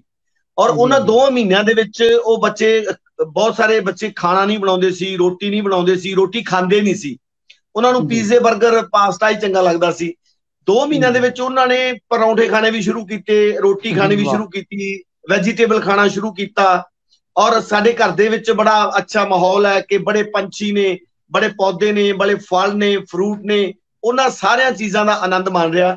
ਔਰ ਹੁਣ ਉਹਨਾਂ ਨੇ ਇੰਗਲੈਂਡ ਦੇ ਵਿੱਚ ਜਾ ਕੇ, ਉਹਨਾਂ ਤੇ ਅਸਰ ਕੀ ਹੋਇਆ ਕਿ ਇੰਗਲੈਂਡ ਦੇ ਵਿੱਚ ਜਾ ਕੇ ਛੋਟੇ ਬੇਟੇ ਨੇ ਆਪਣੇ ਘਰ ਦੇ ਵਿੱਚ ਸਾਰਾ ਕੁਝ ਬੀਜਿਆ ਹੋਇਆ ਪਿਆ। ਉਹਨੇ ਫਲ ਵੀ ਲਾਏ ਨੇ, ਫੁੱਲ ਵੀ ਲਾਏ ਨੇ, ਸਬਜ਼ੀਆਂ ਵੀ ਲਾਈਆਂ, ਖੀਰੇ ਵੀ ਲਾਏ ਆ, ਮੂਲੀ ਵੀ ਲਾਈ ਹੈ, ਟਮਾਟਰ ਵੀ ਲਾਏ ਆ, ਧਨੀਆ ਵੀ ਲਾਇਆ। ਸੋ ਇਹ ਚੀਜ਼ ਦਾ ਅਸਰ ਜਿਹੜਾ ਅੱਛਾ ਵੀ ਹੋਇਆ ਹੈ।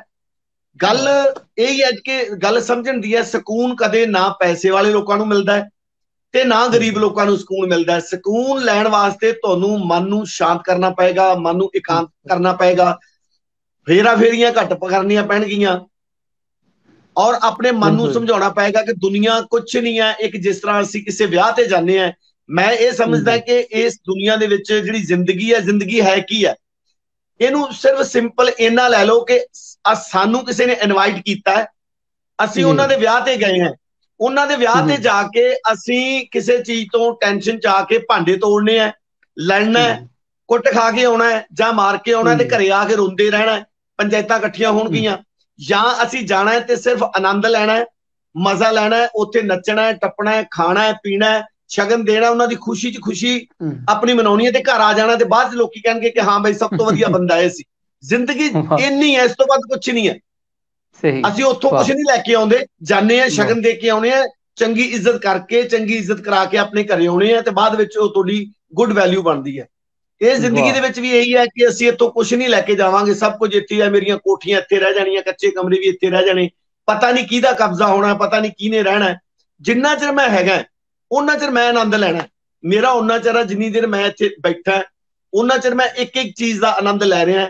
ਸ਼ਾਂਤੀ ਹੈ, ਸਕੂਨ ਹੈ, ਚੰਗਾ ਕੰਮ ਕਰਨ ਦੀ ਕੋਸ਼ਿਸ਼ ਕਰੀਦੀ ਹੈ, ਕਿਸੇ ਗਰੀਬ ਦੀ ਜੇ ਸੇਵਾ ਹੋ ਸਕਦੀ ਹੈ ਕਰੋ, ਡਰਾਮੇਬਾਜ਼ੀ ਕਰਨ ਦੀ ਲੋੜ ਨਹੀਂ, NGO ਬਣਾਉਣ ਦੀ ਲੋੜ ਨਹੀਂ, ਲੋਕਾਂ ਤੋਂ ਬਦਨਾਮੀ ਕਰਾਉਣ ਦੀ ਲੋੜ ਨਹੀਂ। ਜੇ 10 ਰੁਪਏ ਹੈ, 2 ਰੁਪਏ ਦੇ ਦਿਓ, 1 ਰੁਪਇਆ ਦੇ ਦਿਓ, 9 ਆਪ ਰੱਖ ਲਓ, ਬਸ।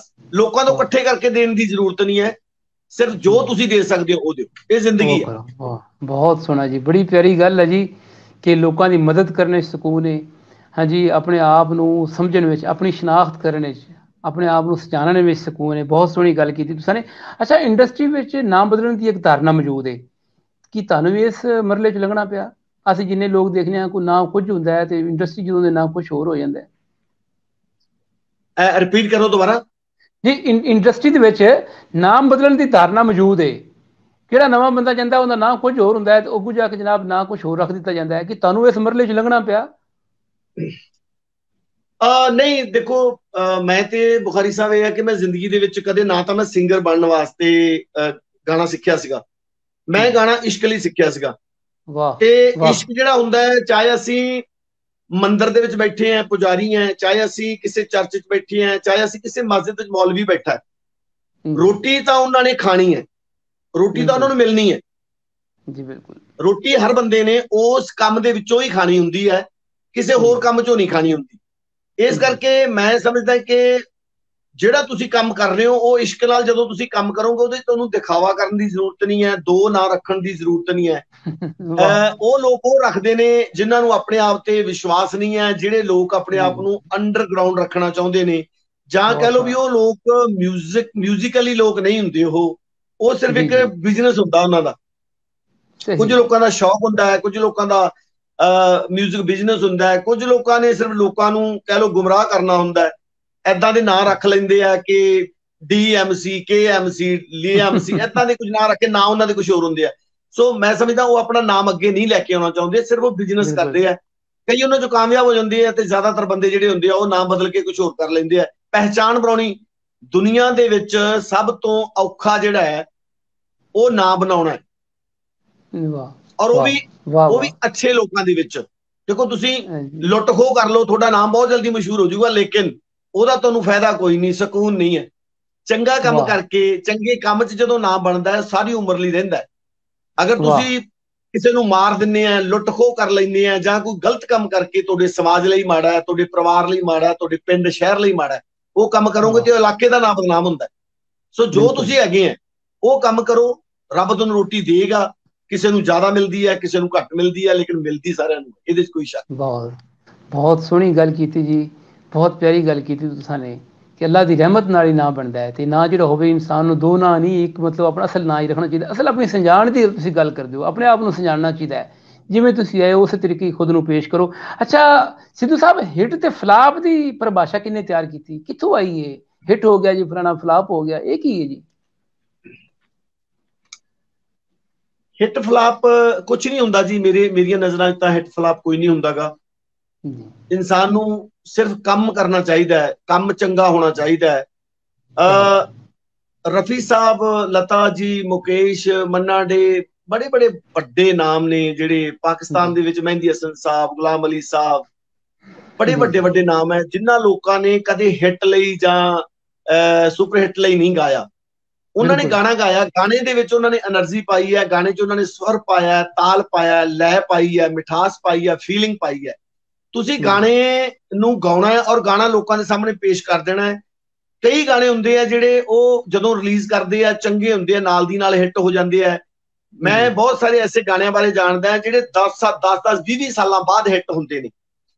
ਪਹਿਲਾਂ ਹਿੱਟ ਨਹੀਂ ਹੁੰਦੇ ਰੀਮਿਕਸ ਕਰਨ ਤੋਂ ਬਾਅਦ, ਕਿਉਂਕਿ ਚੰਗੇ ਨੇ ਹਿੱਟ ਹੋਣਾ ਹੀ ਆ। ਔਰ ਹਿੱਟ ਇਹ ਹੁੰਦਾ ਜਿਹੜਾ ਲੋਕਾਂ ਦੇ ਦਿਲ ਤੇ ਹਿੱਟ ਕਰੇ, ਮੈਂ ਹਿੱਟ ਉਹਨੂੰ ਮੰਨਦਾ। ਲੋਕ ਹਿੱਟ ਹੋਰ ਚੀਜ਼ ਨੂੰ ਮੰਨਦੇ ਆ, ਪਰ ਮੈਂ ਸਮਝਦਾ ਜਿਹੜਾ ਹਿੱਟ ਕਰ ਗਿਆ ਔਰ ਉਹ ਵੀ ਦਿਲ ਦੇ ਉੱਤੇ ਕਰ ਗਿਆ, ਰੂਹ ਦੇ ਉੱਤੇ ਹਿੱਟ ਕਰ ਗਿਆ, ਉਹੀ ਹਿੱਟ ਹੈ। ਬਾਕੀ ਹਿੱਟ ਔਰ ਫਿੱਟ ਮੈਂ ਇਹਦੇ ਬਾਰੇ ਮੈਨੂੰ ਕੋਈ ਮੇਰੀ ਜ਼ਿਆਦਾ ਹੈ ਨਹੀਂ ਨਾ। ਮੈਂ ਅੱਜ ਕੱਲ ਲਾਈਕ, ਕਮੈਂਟ, ਸ਼ੇਅਰ ਹੈ, ਵਿਊ ਹੈ, ਸਬਸਕ੍ਰਾਈਬ ਹੈ, ਅਸੀਂ ਲੋਕਾਂ ਨੇ ਕਦੇ ਇਹਨਾਂ ਦੀ ਖਾਤਰ ਕੰਮ ਨਹੀਂ ਕੀਤਾ। ਕੰਮ ਕਰ ਰਹੇ ਹੈ। 40 ਸਾਲ ਪਹਿਲਾਂ ਵੀ ਗਾਣਾ ਗਾਇਆ ਸੀ, ਅੱਜ ਵੀ ਗਾਣਾ ਗਾ ਰਹੇ ਹੈ। ਮਾਲਕ ਦੀ ਕਿਰਪਾ ਰਹੀ ਤਾਂ ਆਉਣ ਵਾਲੇ 10 ਸਾਲ ਹੋਰ ਵੀ ਗਾਣਾ ਗਾਵਾਂਗੇ ਔਰ ਗਾਣੇ ਚੰਗੇ ਗਾਵਾਂਗੇ। ਬਸ ਉਹ ਗਾਣੇ ਉਸ ਤੋਂ ਬਾਅਦ ਜਿਹੜੀ ਸਾਡੀ ਆਉਣ ਵਾਲੀ ਪੀੜ੍ਹੀ ਹੈ ਉਹ ਸੁਣੇਗੀ। ਔਰ ਅੱਜ ਵੀ ਮੇਰੇ ਜਿਹੜੇ ਗਾਣੇ ਪੁਰਾਣੇ ਮੇਰੇ ਗੀਤ ਗਾਏ ਨੇ, ਉਹਨਾਂ ਗੀਤਾਂ ਨੂੰ ਅੱਜ ਦੇ ਬੱਚੇ ਗਾ ਰਹੇ ਨੇ, ਬੱਚੇ ਦੁਬਾਰਾ ਰਿਕਾਰਡ ਕਰਵਾ ਰਹੇ ਨੇ, ਸਿੰਗਰ ਦੁਬਾਰਾ ਰਿਕਾਰਡ ਕਰਾ ਰਹੇ ਨੇ। ਮੇਰੇ ਜਿਹੜੇ ਮਿਊਜ਼ਿਕ ਦੇ ਪੀਸ ਹੈ, ਉਹ ਚਰਖੇ ਦੀ ਕੂਕ ਮਾਸਟਰ ਸਲੀਮ ਦੀ ਐਲਬਮ ਫਸਟ ਜਿਹੜੀ ਮੈਂ ਕੀਤੀ ਸੀ, ਉਹਦੇ ਵਿੱਚ ਜਿਹੜੇ ਪੀਸ ਹੈ, ਮੇਰੇ ਦਿਲ ਦਾ ਖਿਡੌਣਾ ਨਾਲ ਲੈ ਜਾ, ਉਹਦੇ ਵਿੱਚ ਜਿਹੜੇ ਹਾਰਮੋਨੀਅਮ ਦੇ ਪੀਸ ਹੈ, ਫਲੂਟ ਦੇ ਪੀਸ ਹੈ, ਜੋ ਉਸ ਗਾਣੇ ਦੇ ਵਿੱਚ ਮੈਂ ਵਜਵਾਏ ਆ, ਉਹ ਅੱਜ ਹਰ ਸਿੰਗਰ ਦੀ ਸਟੇਜ ਤੇ, ਚਾਹੇ ਉਹ ਗੁਰਦਾਸ ਮਾਨ ਜੀ ਹੋਣ, ਚਾਹੇ ਉਹ ਸਰਦੂਲ ਸਿਕੰਦਰ ਹੋਣ, ਚਾਹੇ ਹੰਸਰਾਜ ਜੀ ਹੋਣ, ਕੋਈ ਵੀ, ਉਹਨਾਂ ਦੇ ਸਟੇਜਾਂ 'ਚ ਉਹਨਾਂ ਦੇ ਗਾਣਿਆਂ 'ਚ ਪੀਸ ਉਹੀ ਵੱਜਦੇ ਆ। ਇਹਨੂੰ ਹਿੱਟ ਕਹਿੰਦੇ ਆ। ਗਾਣਾ ਕੋਈ ਹੋਰ ਹੈ ਲੇਕਿਨ ਪੀਸ ਉਹ ਚੱਲ ਰਿਹਾ ਕਿਉਂਕਿ ਰਾਗਾਂ ਦੇ ਵਿੱਚ ਪੀਸ ਆ। ਵਾਹ, ਜ਼ਬਰਦਸਤ ਜੀ, ਬਹੁਤ ਪਿਆਰੀ ਗੱਲ ਜੀ, ਬਹੁਤ ਸੋਹਣਾ ਜੀ। ਤੁਹਾਡਾ ਇਸ਼ਕ ਨਜ਼ਰ ਆਉਂਦਾ ਜੀ ਸੰਗੀਤ ਦੇ ਨਾਲ, ਤੁਹਾਡੇ ਇੱਕ ਇੱਕ ਜੁਮਲੇ 'ਚੋਂ। ਮੈਂ ਤੁਹਾਡੀਆਂ ਪਿਛਲੀਆਂ ਮੁਲਾਕਾਤਾਂ ਦੇਖੀਆਂ, ਇੰਝ ਲੱਗਦਾ ਵਾ ਕਿ ਜਿਵੇਂ ਮਤਲਬ ਇੱਕ ਇੱਕ ਤੁਹਾਡੇ ਲਫ਼ਜ਼ 'ਚੋਂ ਇਸ਼ਕ ਜਿਹੜਾ ਉਹ ਡਲਕਾ ਮਾਰਦਾ ਨਜ਼ਰ ਹੀ ਆਉਂਦਾ ਸੰਗੀਤ ਦੇ ਨਾਲ। ਅੱਛਾ, ਤੁਸੀਂ ਦੱਸੋ ਕਿ ਸੰਗੀਤਕਾਰ ਨੂੰ ਵਿਊਵਰਸ ਜਿਹੜੇ ਹੁੰਦੇ ਆ ਕਿੰਨੀ ਕੁ ਲੋੜ ਹੁੰਦੀ ਆ, ਤੇ ਤੁਹਾਡੇ ਜਿਹੜੇ ਵਿਊਵਰਸ ਆ ਕਿਸ ਉਮਰ ਦੇ ਆ, ਯੰਗ ਪੀੜ੍ਹੀ ਆ, ਵਡੇਰੇ ਆ, ਕਿਸ ਤਰ੍ਹਾਂ ਦੇ, ਇਸ ਬਾਰੇ ਕੁਝ ਦੱਸੋ। ਮੈਂ ਬੁਖਾਰੀ ਸਾਹਿਬ ਬਹੁਤ ਲੱਕੀ ਹੈ ਜੀ ਕਿ ਮੈਂ ਮੇਰੇ, ਤੁਸੀਂ ਅਗਰ ਜਾ ਕੇ ਦੇਖੋਗੇ ਮੇਰੀ ਫੇਸਬੁੱਕ ਤੇ ਜਾ ਕੇ ਦੇਖੋਗੇ, ਸਟੂਡੀਓ ਕ੍ਰੀਏਟਰ 'ਚ ਜਾ ਕੇ ਦੇਖੋਗੇ, ਤੁਹਾਨੂੰ ਉੱਥੇ ਪਤਾ ਲੱਗ ਜੂਗਾ ਕਿ ਮੇਰੇ ਜਿਹੜੇ ਫੈਨ ਉਹ ਕੀ ਹੈਗੇ ਨੇ। ਮੇਰੇ ਕਹਿ ਲਓ ਤੁਸੀਂ 7-8 ਸਾਲ ਦੀ ਉਮਰ ਤੋਂ ਸਟਾਰਟ ਕਰਕੇ 80-90 ਸਾਲ ਦੀ ਉਮਰ ਤੱਕ ਤੇ ਮੇਰੇ ਸਾਰੇ ਫੈਨ ਨੇ। ਅਗਰ ਤੁਸੀਂ UK, ਯੂਰਪ ਗੱਲ ਕਰੋਗੇ ਤਾਂ ਉੱਥੇ ਮੇਰੇ ਜਿਹੜੇ ਛੋਟੇ ਬੱਚੇ ਆ, ਜਿਹੜੇ ਯੰਗ ਏਜ ਦੇ ਵਿੱਚ ਹੈਗੇ ਨੇ, 16, 17, 18, 15, 14 ਸਾਲ ਦੇ ਬੱਚੇ, ਮੇਰੇ ਸਭ ਤੋਂ ਜ਼ਿਆਦਾ ਮੇਰੇ ਫੈਨਸ ਮੇਰੇ ਗਾਣਿਆਂ ਦੇ। ਸੋ ਜਿਹੜੇ ਪੰਜਾਬ ਦੇ ਵਿੱਚ ਨੇ, ਪੰਜਾਬ ਦੇ ਵਿੱਚ ਮੇਰੇ ਛੋਟੀ ਉਮਰ ਦੇ ਬੱਚੇ ਵੀ ਨੇ, ਲੇਕਿਨ ਜ਼ਿਆਦਾ ਵੱਡੀ ਉਮਰ ਦੇ ਜਿਨ੍ਹਾਂ ਨੇ ਮੇਰੇ ਗਾਣੇ ਇੱਥੇ ਸੁਣੇ ਆ। ਲੇਕਿਨ ਅੱਜ ਦੇ ਗਾਣੇ ਜਿਹੜੇ ਆ ਉਹ ਅੱਜ ਦੇ ਬੱਚੇ ਜਿਹੜੇ ਆ ਉਹ UK, ਕੈਨੇਡਾ, ਅਮਰੀਕਾ ਦੇ ਵਿੱਚ ਜਿੰਨੇ ਵੀ ਹੈ ਕਲੱਬਾਂ ਦੇ ਵਿੱਚ, ਪੱਬਾਂ ਦੇ ਵਿੱਚ, ਮੇਰੇ ਜਿੰਨੇ DJ ਆ ਉਹਨਾਂ ਦੇ ਵਿੱਚ ਮੇਰੇ ਗਾਣੇ ਵੱਜਦੇ ਆ। ਚਾਹੇ ਉਹ ਸ਼ੇਰ ਪੰਜਾਬੀ ਪੁੱਤ ਹੋਵੇ, ਚਾਹੇ ਰੜਕੇ ਹੋਵੇ, ਚਾਹੇ ਹੁਰ ਪੰਜਾਬੀ ਹੋਵੇ। ਸੋ ਇੱਕ ਬੜੇ ਪੰਪੀ ਸੌਂਗ, ਜੋਸ਼ੀਲੇ ਸੌਂਗ ਜਿਹੜੇ ਯੂਨੀਵਰਸਿਟੀਆਂ ਦੇ ਵਿੱਚ, ਕਾਲਜਾਂ ਦੇ ਵਿੱਚ ਗਾਣੇ ਵੱਜਦੇ ਆ। ਸੋ ਮੈਂ ਸਮਝਦਾ ਕਿ ਮੈਨੂੰ ਹਰ ਵਰਗ ਦੇ ਸਰੋਤਿਆਂ ਨੇ ਪਿਆਰ ਕੀਤਾ। ਹਰ ਵਰਗ ਦੇ ਸਰੋਤੇ ਜਿਹੜੇ ਆ, ਚਾਹੇ ਲੇਡੀਜ਼ ਹੋਣ, ਚਾਹੇ ਜੈਂਟਸ ਹੋਣ, ਚਾਹੇ ਬੱਚੇ ਹੋਣ, ਸਾਰੇ ਲੋਕ ਪਿਆਰ ਕਰਦੇ, ਸਾਰੇ ਲੋਕ ਸੁਣਦੇ ਆ। ਬਹੁਤ ਸੋਹਣਾ ਜੀ। ਅੱਛਾ, ਹਜ਼ਰਤ ਬਾਬਾ ਫਰੀਦ ਤੂੰ ਪੰਜਾਬੀ ਸ਼ਾਇਰੀ ਦਾ ਮੁੱਢ ਬਚਾ। ਬਾਬਾ ਸਾਹਿਬ ਦੇ ਸ਼ੇਰ ਨੇ, ਕੋਠੇ ਮੰਡਪ ਮਾੜੀਆਂ ਈਤ ਨਾ ਲਈਏ ਚਿੱਤ, ਮਿੱਟੀ ਪਈਏ ਤਾਲਵੇਂ ਕੋਈ ਨਾ ਉਸੇ ਮਿੱਤ। ਇਹ ਤੋਂ ਸ਼ਾਇਰੀ ਸ਼ੁਰੂ ਹੋਈ। ਸ਼ਾਹ ਹੁਸੈਨ ਆ ਜਾਂਦੇ ਨੇ, ਮੁਰਾਦ ਆ ਜਾਂਦਾ, ਗਜ਼ਲ ਆ ਜਾਂਦੀ ਹੈ, ਤੇ ਮੁਦਰਦਾਸ ਖੱਤਰੀ ਕਿੱਸਾ ਹੀ ਰਾਂਝਾ ਆ ਜਾਂਦਾ, ਮੁਕਬਲ ਸ਼ਾਹਜਹਾਨ ਆ ਜਾਂਦਾ ਵੇ, ਵਾਰਿਸ ਸ਼ਾਹ ਆ ਜਾਂਦੇ ਨੇ। ਹੁਣ ਕੀ ਹੋਇਆ ਹੈ? ਇਹ ਜੱਟਾਂ ਦੀ ਬੜੀ ਗੱਲ ਹੁੰਦੀ ਹੈ ਪੰਜਾਬ ਦੇ ਵਿੱਚ, ਸਾਡੀ ਗੀਤਕਾਰੀ ਕਿੱਧਰ ਜਾ ਰਹੀ ਹੈ? ਜੱਟਾਂ ਦੀ ਜਿਹੜੀ ਗੱਲ ਕੀਤੀ ਜਾਂਦੀ ਹੈ, ਜੋ ਤਸਵੀਰ ਪੇਸ਼ ਕੀਤੀ ਜਾਂਦੀ ਹੈ ਇੱਕ ਕੈਨਵਸ ਦੇ ਉੱਤੇ ਸਾਡੇ ਸਾਹਮਣੇ ਲਿਆਂਦੀ ਜਾਂਦੀ ਹੈ, ਉਹ ਦੱਸੋ ਉਹ ਰਿਐਲਿਟੀ ਤੋਂ ਦੂਰ ਨਹੀਂ, ਗਰਾਊਂਡ ਪੱਧਰ ਤੋਂ ਦੂਰ ਨਹੀਂ ਹੈਗੀ? ਹਾਂਜੀ, ਬਿਲਕੁਲ ਜੀ। ਇਹ ਅਸਲ ਦੇ ਵਿੱਚ ਗੱਲ ਇਹ ਹੈ ਕਿ ਜਿਹੜਾ ਜੱਟ ਹੋਏ, ਜਾਟ ਹੋਏ ਜਾਂ ਚੌਧਰੀ ਹੋਏ, ਚਾਹੇ ਉਹ ਰਾਜਸਥਾਨ ਦੇ ਹੋਣ, ਚਾਹੇ ਹਰਿਆਣੇ ਦੇ ਹੋਣ, ਚਾਹੇ ਉਹ ਪਾਕਿਸਤਾਨ ਦੇ ਹੋਣ, ਚਾਹੇ ਪੰਜਾਬ ਦੇ ਹੋਣ, ਇਹ ਸਾਰੇ ਰਜਵਾੜੇ ਲੋਕ ਹੁੰਦੇ ਸੀਗੇ, ਰੱਜੇ ਪੁੱਜੇ ਲੋਕ ਸੀਗੇ, ਸਰਦੇ ਲੋਕ ਸੀਗੇ। ਅੱਜ ਦੀ ਡੇਟ ਦੇ ਵਿੱਚ ਗੱਲ ਹੋਰ ਹੋ ਗਈ ਹੈ, ਲੇਕਿਨ ਉਦੋਂ ਤੋਂ ਲੈ ਕੇ ਇਹ ਜੱਟ ਲੋਕ ਜਾਂ ਜਾਟ ਲੋਕ ਜਿਹੜੇ ਆ ਆਪਣੀ ਬਹੁਤ ਜ਼ਿਆਦਾ ਬਣਾ ਕੇ ਰੱਖਦੇ ਸੀਗੇ, ਮਤਲਬ ਚੌਧਰ ਬਣਾ ਕੇ ਰੱਖਦੇ ਸੀਗੇ, ਸ਼ੋਅ ਆਫ ਬਹੁਤ ਜ਼ਿਆਦਾ ਕਰਦੇ ਸੀਗੇ। ਸਾਡੇ ਬਜ਼ੁਰਗ ਜਿਹੜੇ ਉਹ ਵੀ ਬੜੀ ਸ਼ੋਅ ਆਫ ਕਰਦੇ ਸੀਗੇ, ਕੁੱਤੇ ਲੜਾਉਂਦੇ ਸੀ, ਘੋੜੇ ਦੜਾਉਂਦੇ ਸੀਗੇ, ਬੜੇ ਬੜੇ ਵੱਡੇ ਇਹਨਾਂ ਦੇ ਸ਼ੌਕ ਹੁੰਦੀ ਸੀਗੇ। ਸੋ ਉਹਨਾਂ ਦੀ ਗੱਲ ਹੁੰਦੀ ਸੀ ਜਦੋਂ ਵੀ ਕੋਈ ਗੱਲ ਕਰਦਾ ਸੀਗਾ ਕਿ ਹਾਂ ਉਹ ਜੱਟਾਂ ਦਾ ਮੁੰਡਾ ਹੈ, ਉਹ ਜੱਟਾਂ ਦੀ ਕੁੜੀ ਹੈ, ਉਹ ਜੱਟਾਂ ਕੀ ਲੜਕੀ ਹੈ, ਉਹ ਜਾਟੋਂ ਦਾ ਬੇਟਾ ਸਾ। ਇਹ ਚੀਜ਼ਾਂ ਉਦੋਂ ਤੋਂ ਚੱਲ ਰਹੀਆਂ। ਸੋ ਗੀਤਾਂ ਦੇ ਵਿੱਚ ਫਿਰ ਇਹਨਾਂ ਦਾ ਜ਼ਿਕਰ ਹੋਣਾ ਸ਼ੁਰੂ ਹੋ ਗਿਆ, ਜੋ ਕਿ ਅੱਜ ਤੱਕ ਵੀ ਇਹ ਚੱਲ ਰਿਹਾ। ਫਿਰ ਅਗਰ ਕਿਸੇ ਹੋਰ ਕਾਸਟ ਦੇ ਉੱਤੇ ਤੁਸੀਂ ਬਾਣੀਏ ਦਾ ਮੁੰਡਾ ਕਹੋਗੇ ਤਾਂ ਉਹਦਾ ਵਜ਼ਨ ਨਹੀਂ ਬਣਦਾ, ਕਿਉਂਕਿ ਬਾਣੀਆਂ ਜਿਹੜੇ ਆ ਉਹ ਬਾਣੀਏ ਫੁਕਰੇ ਨਹੀਂ ਹੁੰਦੇ। ਬਾਣੀਏ ਜਿਹੜੇ ਆ ਉਹ ਸਮਝਦਾਰ ਲੋਕ ਹੁੰਦੇ ਆ, ਉਹ ਪੜ੍ਹੇ ਲਿਖੇ ਲੋਕ ਹੁੰਦੇ ਆ, ਉਹ ਦੁਕਾਨਦਾਰੀ ਕਰਦੇ ਆ, ਪੈਸੇ ਕਮਾਉਂਦੇ, ਉਹਨਾਂ ਕੋਲ ਵਹੀ ਹੁੰਦੀ ਹੈ, ਉਹ ਵਹੀ ਦੇ ਨਾਲ ਜਾਂ ਮੋਬਾਈਲ ਐਪ ਨਾਲ ਹੀ ਚੱਲਦੇ ਆ। ਸੋ ਸਾਡੇ ਜਿਹੜੇ ਜੱਟ ਜਾਟ ਜਾਂ ਜਿਹੜੇ ਚੌਧਰੀ ਲੋਕ ਹੈ, ਇਹ ਲੋਕ ਥੋੜੇ ਜਿਹੇ ਕਹਿ ਲਓ ਕਿ ਪਹਿਲੇ ਦਿਨ ਤੋਂ ਹੀ ਇਦਾਂ ਦੇ ਆ ਕਿ ਇਹਨਾਂ ਦਾ ਚੰਗਾ ਖਾਣਾ, ਚੰਗਾ ਪੀਣਾ, ਚੰਗਾ ਰਹਿਣਾ ਔਰ ਲੜਾਈਆਂ ਕਰਨੀਆਂ, ਤਕਰਾਰਾਂ ਕਰਨੀਆਂ, ਇਹ ਪਹਿਲੇ ਦਿਨ ਤੋਂ ਰਹੀਆਂ। ਸੋ ਉਸ ਕਰਕੇ ਲੋਕਾਂ ਨੇ ਇਹਨਾਂ ਨੂੰ ਇੱਕ ਚੱਕ ਲਿਆ ਕਿ ਹਰ ਗਾਣੇ 'ਚ ਜੱਟ ਲਾ ਦੋ ਤੇ ਜੱਟ ਵੀ ਖੁਸ਼ ਹੋ ਜਾਂਦੇ ਆ, ਤੇ ਲੋਕੀ ਵੀ, ਹਰ ਬੰਦਾ ਆਪਣੇ ਆਪ ਨੂੰ ਜੱਟ ਕਹਿੰਦਾ। ਜਦੋਂ ਬਾਣੀਏ ਦੀ ਦਾਰੂ ਪੀਤੀ ਹੁੰਦੀ ਹੈ ਤੇ ਬਾਣੀਆ ਵੀ ਕਹਿੰਦਾ ਤੇਰੇ 'ਚ ਤੇਰਾ ਯਾਰ ਬੋਲਦਾ। ਸੋ ਇੱਕ ਐਸਾ ਪਾਤਰ ਬਣ ਚੁੱਕਿਆ। ਅਸਲ 'ਚ ਜੱਟ ਇੱਕ ਪਾਤਰ ਹੈ, ਅਸਲ 'ਚ ਰਿਐਲਿਟੀ ਨਹੀਂ ਹੈ ਜੀ। ਅੱਜ ਤੁਸੀਂ ਜੱਟ ਨੂੰ ਦੇਖੋ ਤਾਂ 5% ਜੱਟ ਜਿਹੜੇ ਆ ਉਹ ਇਸ ਇਮੇਜ ਦੇ ਉੱਤੇ ਫਿੱਟ ਹੋ ਸਕਦੇ ਆ। 5% ਪੂਰੇ ਵਰਲਡ 'ਚ। 95% ਜੱਟਾਂ ਦਾ ਕੀ ਹਾਲ ਹੈ ਉਹ ਜਦੋਂ ਤੁਸੀਂ ਗਰਾਊਂਡ ਜ਼ੀਰੋ ਤੇ ਜਾ ਕੇ ਦੇਖੋਗੇ, ਜਦੋਂ ਪਿੰਡਾਂ 'ਚ ਜਾ ਕੇ ਦੇਖੋਗੇ, ਜਦੋਂ ਉਹਨਾਂ ਦੇ ਸਿਰ ਤੇ ਕਰਜ਼ੇ ਦੇਖੋਗੇ, ਜਦੋਂ ਉਹ ਆਤਮ ਹੱਤਿਆ ਕਰਦੇ ਆ, ਜਦੋਂ ਉਹ ਸੁਸਾਈਡ ਕਰਦੇ ਆ, ਜਦੋਂ ਜ਼ਮੀਨਾਂ ਗਹਿਣੇ ਕਰਦੇ ਆ, ਜਦੋਂ ਉਹ ਲੋਕਾਂ ਕੋਲੋਂ ਮੰਗਦੇ ਆ, ਜਦੋਂ ਉਹ ਆੜਤੀਏ ਦੇ ਕੋਲੇ ਜਾ ਕੇ ਮਿੰਨਤਾਂ ਕਰਦੇ ਆ ਮੈਨੂੰ ਦਵਾਈ ਲਈ ਪੈਸੇ ਦੇ ਦੇ, ਜਦੋਂ ਬੈਂਕਾਂ ਦੇ ਕੋਲੋਂ ਜਾ ਕੇ ਉਹ ਸਬਸਿਡੀ ਲੈਂਦੇ ਆ, ਬੈਂਕਾਂ ਦੇ ਕੋਲੋਂ ਜਾ ਕੇ ਲੋਨ ਲੈਂਦੇ ਆ, ਉਦੋਂ ਤੁਹਾਨੂੰ ਪਤਾ ਲੱਗੂ। ਬੈਂਕ ਤੋਂ ਜਾ ਕੇ ਪਤਾ ਕਰੋ ਕਿ ਜੱਟਾਂ ਦੀ ਅਸਲ 'ਚ ਹਾਲਤ ਕੀ ਹੈ। ਲੇਕਿਨ ਉਹ ਗਾਣਿਆਂ 'ਚ ਚੱਲ ਰਿਹਾ ਔਰ ਅਸੀਂ ਲੋਕ ਜਿਹੜੇ ਆ ਚੌੜੀ ਛਾਤੀ ਕਰਕੇ ਬਹਿ ਜਾਂਦੇ ਵੀ ਹਾਂਜੀ ਹਮ ਤੋਂ ਜਾਟ ਹੈ ਜੀ। ਗਲਤ, ਮੇਰੇ ਖਿਆਲ 'ਚ ਗਲਤ ਹੈ। ਇਹ ਚੀਜ਼ਾਂ ਨਹੀਂ ਹੋਣੀਆਂ ਚਾਹੀਦੀਆਂ, ਕਿਉਂਕਿ ਅੱਜ ਜ਼ਮਾਨਾ ਉਹ ਨਹੀਂ ਰਹਿ ਗਿਆ। ਉਹ ਗੱਲਾਂ ਪੁਰਾਣੀਆਂ ਸੀ। ਅੱਜ ਸੱਚਾਈ ਨੂੰ ਮੰਨ ਕੇ ਜੇ ਅਸੀਂ ਚੱਲਾਂਗੇ ਜ਼ਿੰਦਗੀ 'ਚ ਖੁਸ਼ ਤਾਂ ਹੀ ਰਵਾਂਗੇ। ਨਹੀਂ ਤਾਂ ਮੇਰਾ ਖਿਆਲ ਹੈ ਕਿ ਅੱਜ ਜਦੋਂ ਵੀ ਆਤਮ ਹੱਤਿਆ ਹੁੰਦੀ, ਸੁਸਾਈਡ ਹੁੰਦੀ ਹੈ, ਤਾਂ ਉਹ ਫਾਰਮਰ ਕਰਦਾ ਹੈ, ਜੱਟ ਕਰਦਾ ਹੈ, ਕਿਉਂਕਿ ਜੱਟ ਦੀ ਹਾਲਤ ਬਹੁਤ ਮਾੜੀ ਹੈ। ਗੌਰਮੈਂਟ ਵੀ ਧੱਕਾ ਕਰਦੀ ਹੈ, ਸਮਾਜ ਵੀ ਧੱਕਾ ਕਰਦਾ ਹੈ, ਖੇਤੀਬਾੜੀ ਉਹ ਕਰਦਾ ਹੈ, ਪੈਸੇ ਜਿਹੜੇ ਹੈਗੇ ਆ ਰੇਟ ਗੌਰਮੈਂਟ ਲਾਉਂਦੀ ਹੈ, ਤੇ ਐਂਡ ਤੇ ਜਦੋਂ ਵੇਚਣਾ ਹੁੰਦਾ ਉਦੋਂ ਵੀ ਗੌਰਮੈਂਟ ਰੇਟ ਲਾਉਂਦੀ ਹੈ। ਉਦੋਂ ਦੇਖਿਆ ਨਹੀਂ ਜਾਂਦਾ ਉਹਦੀ ਮਿਹਨਤ ਕਿੰਨੀ ਆ, ਉਹਦੇ ਖਰਚੇ ਕਿੰਨੇ ਆ। ਇਸ ਕਰਕੇ ਜੱਟ ਦੀ ਬਹੁਤ ਜ਼ਿਆਦਾ ਜੂਨ ਬੁਰੀ ਹੈ। ਔਰ ਜਦੋਂ ਵੀ ਸੁਸਾਈਡ ਕਰਦਾ ਜੱਟ ਕਰਦਾ, ਕਦੇ ਮਜ਼ਦੂਰ ਬਹੁਤ ਘੱਟ ਕਰਦਾ ਹੈ, ਬਾਣੀਆਂ ਬਹੁਤ ਘੱਟ ਕਰੂਗਾ, ਸ਼ਹਿਰਾਂ ਦੇ ਜਿਹੜੇ ਬਿਜ਼ਨਸਮੈਨ ਲੋਕ ਆ ਉਹ ਬਹੁਤ ਘੱਟ ਕਰਨਗੇ। ਸੋ ਵਜ੍ਹਾ ਇਹੀ ਹੈ ਕਿ ਅਸੀਂ ਚੱਕਲੋ ਦੇ ਵਿੱਚ ਬਹੁਤ ਜ਼ਿਆਦਾ ਬਲੀਵ ਕਰਦੇ ਹਾਂ, ਚੱਕਲੋ 'ਚ ਆ ਜਾਂਦੇ ਹਾਂ, ਅਸੀਂ ਫੁਕਰਾਪੰਥੀ 'ਚ ਆ ਜਾਂਦੇ ਹਾਂ, ਜੋ ਕਿ ਮਾੜੀ ਗੱਲ ਹੈ, ਮੈਂ ਜਿਸ ਦੇ ਵਿਰੁੱਧ ਹੈ। ਬਹੁਤ ਸੋਹਣਾ। ਅੱਛਾ, ਆਖਰੀ ਸਵਾਲ ਜੀ, ਲਹਿੰਦੇ ਪੰਜਾਬ ਵਾਸੀਆਂ ਨੂੰ ਕੀ ਸੁਨੇਹਾ ਦਿਓਗੇ ਤੁਸੀਂ? ਬਿਲਕੁਲ ਜੀ, ਮੈਂ ਸਭ ਤੋਂ ਪਹਿਲਾਂ ਤਾਂ ਸਾਰਿਆਂ ਨੂੰ ਇੱਕ ਵਾਰੀ ਫੇਰ ਆਦਰ ਸਹਿਤ अस्सलाम वालेकुम ਔਰ ਬਿਸਮਿਲ੍ਲਾ ਅਰਦਾਸ ਕਰਦੇ ਆ ਉਸ ਅੱਲਾ ਅੱਗੇ, ਉਸ ਮੌਲਾ ਅੱਗੇ, ਪ੍ਰਮਾਤਮਾ ਅੱਗੇ ਕਿ ਸਾਡੇ ਜਿਹੜੇ ਦੋਨੋਂ ਜਿਹੜੇ ਪੰਜਾਬ ਹੈ ਜਿਨ੍ਹਾਂ ਦੀ ਵੰਡੀਆਂ ਪੈ ਚੁੱਕੀਆਂ, ਆਸ ਕਰਦੇ ਆ, ਦੁਆ ਕਰਦੇ ਆ ਕਿ ਅਸੀਂ ਸਾਰੇ ਇੱਕ ਹੀ ਆ ਦਿਲਾਂ ਤੋਂ। ਕਦੇ ਦੋ ਭਰਾ ਜਿਹੜੇ ਵੱਖਰੇ ਚਾਹੇ ਜਿੰਨਾ ਮਰਜ਼ੀ ਹੋ ਜਾਣ, ਜਿੰਨਾ ਮਰਜ਼ੀ ਦੂਰ ਚਲੇ ਜਾਣ, ਉਹ ਵਜੂਦੀ ਤੌਰ ਦੇ ਉੱਤੇ ਦੂਰ ਹੋ ਸਕਦੇ, ਲੇਕਿਨ ਉਹਨਾਂ ਦੇ ਜਿਹੜੇ ਦਿਲ ਹੈ, ਜਿਹੜੀ ਉਹਨਾਂ ਦੀ ਸੋਚ ਹੈ, ਜਿਹੜੀਆਂ ਉਹਨਾਂ ਦੀਆਂ ਯਾਦਾਂ ਉਹ ਕਦੇ ਮਿਟ ਨਹੀਂ ਸਕਦੀਆਂ। ਸੋ ਜਿੰਨੇ ਵੀ ਸਾਡੇ ਬਜ਼ੁਰਗ ਪਾਕਿਸਤਾਨ 'ਚ ਬੈਠੇ ਨੇ, ਜਿੰਨੇ ਬਜ਼ੁਰਗ ਸਾਡੇ ਇੱਥੇ ਹਿੰਦੁਸਤਾਨ 'ਚ ਬੈਠੇ ਨੇ, ਜਿਹੜੇ ਆਪਣੇ ਵਤਨ ਨੂੰ ਯਾਦ ਕਰਦੇ ਨੇ, ਤੇ ਅਸੀਂ ਇਹੀ ਚਾਹਾਂਗੇ ਕਿ ਇਦਾਂ ਦਾ ਸਿਸਟਮ ਬਣ ਜਾਵੇ ਕਿ ਕੋਈ ਵੀ ਬੰਦਾ ਜਿਹੜਾ ਉਹ ਪਾਕਿਸਤਾਨ 'ਚ ਜਾ ਸਕਦਾ ਹੈ, ਕੋਈ ਵੀ ਬੰਦਾ ਪਾਕਿਸਤਾਨ ਦੇ ਵਿੱਚੋਂ ਇੰਡੀਆ 'ਚ ਆ ਸਕਦਾ ਹੈ, ਆਪਣੇ ਬਜ਼ੁਰਗਾਂ ਨੂੰ, ਬਜ਼ੁਰਗਾਂ ਦੀਆਂ ਜਗ੍ਹਾ ਨੂੰ, ਬਜ਼ੁਰਗਾਂ ਦੀਆਂ ਯਾਦਗਾਰਾਂ ਨੂੰ ਉੱਥੇ ਦੇਖੇ, ਆਨੰਦ ਮਾਣੇ, ਇੱਕ ਆਪਸੀ ਭਾਈਚਾਰਾ ਜਿਹੜਾ ਬਣੇ। ਇਹਦੇ ਲਈ ਮੈਨੂੰ ਲੱਗਦਾ ਕਿ ਸਾਨੂੰ ਦੁਆ ਕਰਨੀ ਚਾਹੀਦੀ ਹੈ, ਔਰ ਜਿੰਨੇ ਵੀ ਲੋਕ ਜਿਹੜੇ ਸਿਆਸਤਦਾਨ ਲੋਕ ਨੇ ਉਹਨਾਂ ਨੂੰ ਬੇਨਤੀ ਕਰਨੀ ਚਾਹੀਦੀ ਹੈ, ਅਰਜ਼ ਕਰਨੀ ਚਾਹੀਦੀ ਹੈ ਕਿ ਸਾਡੇ ਪਿਆਰ ਨੂੰ ਬਰਕਰਾਰ ਇੱਕ ਵਾਰੀ ਫਿਰ ਕੀਤਾ ਜਾਵੇ, ਫਿਰ ਤੋਂ ਇਨਸਾਨੀਅਤ ਜ਼ਿੰਦਾ ਹੋ ਜਾਏ, ਫਿਰ ਤੋਂ ਇਨਸਾਨੀਅਤ ਜਿਹੜੀ ਇੱਕ ਦੂਜੇ ਨਾਲ ਪਿਆਰ ਕਰੇ। ਕਿਉਂਕਿ ਦੁਸ਼ਮਣੀ ਦੇ ਨਾਲ ਕਦੇ ਦੁਨੀਆ ਨਹੀਂ ਚੱਲਦੀ, ਦੁਸ਼ਮਣੀ ਦੇ ਨਾਲ ਕਦੇ ਮੁਲਕ ਨਹੀਂ ਚੱਲਦੇ।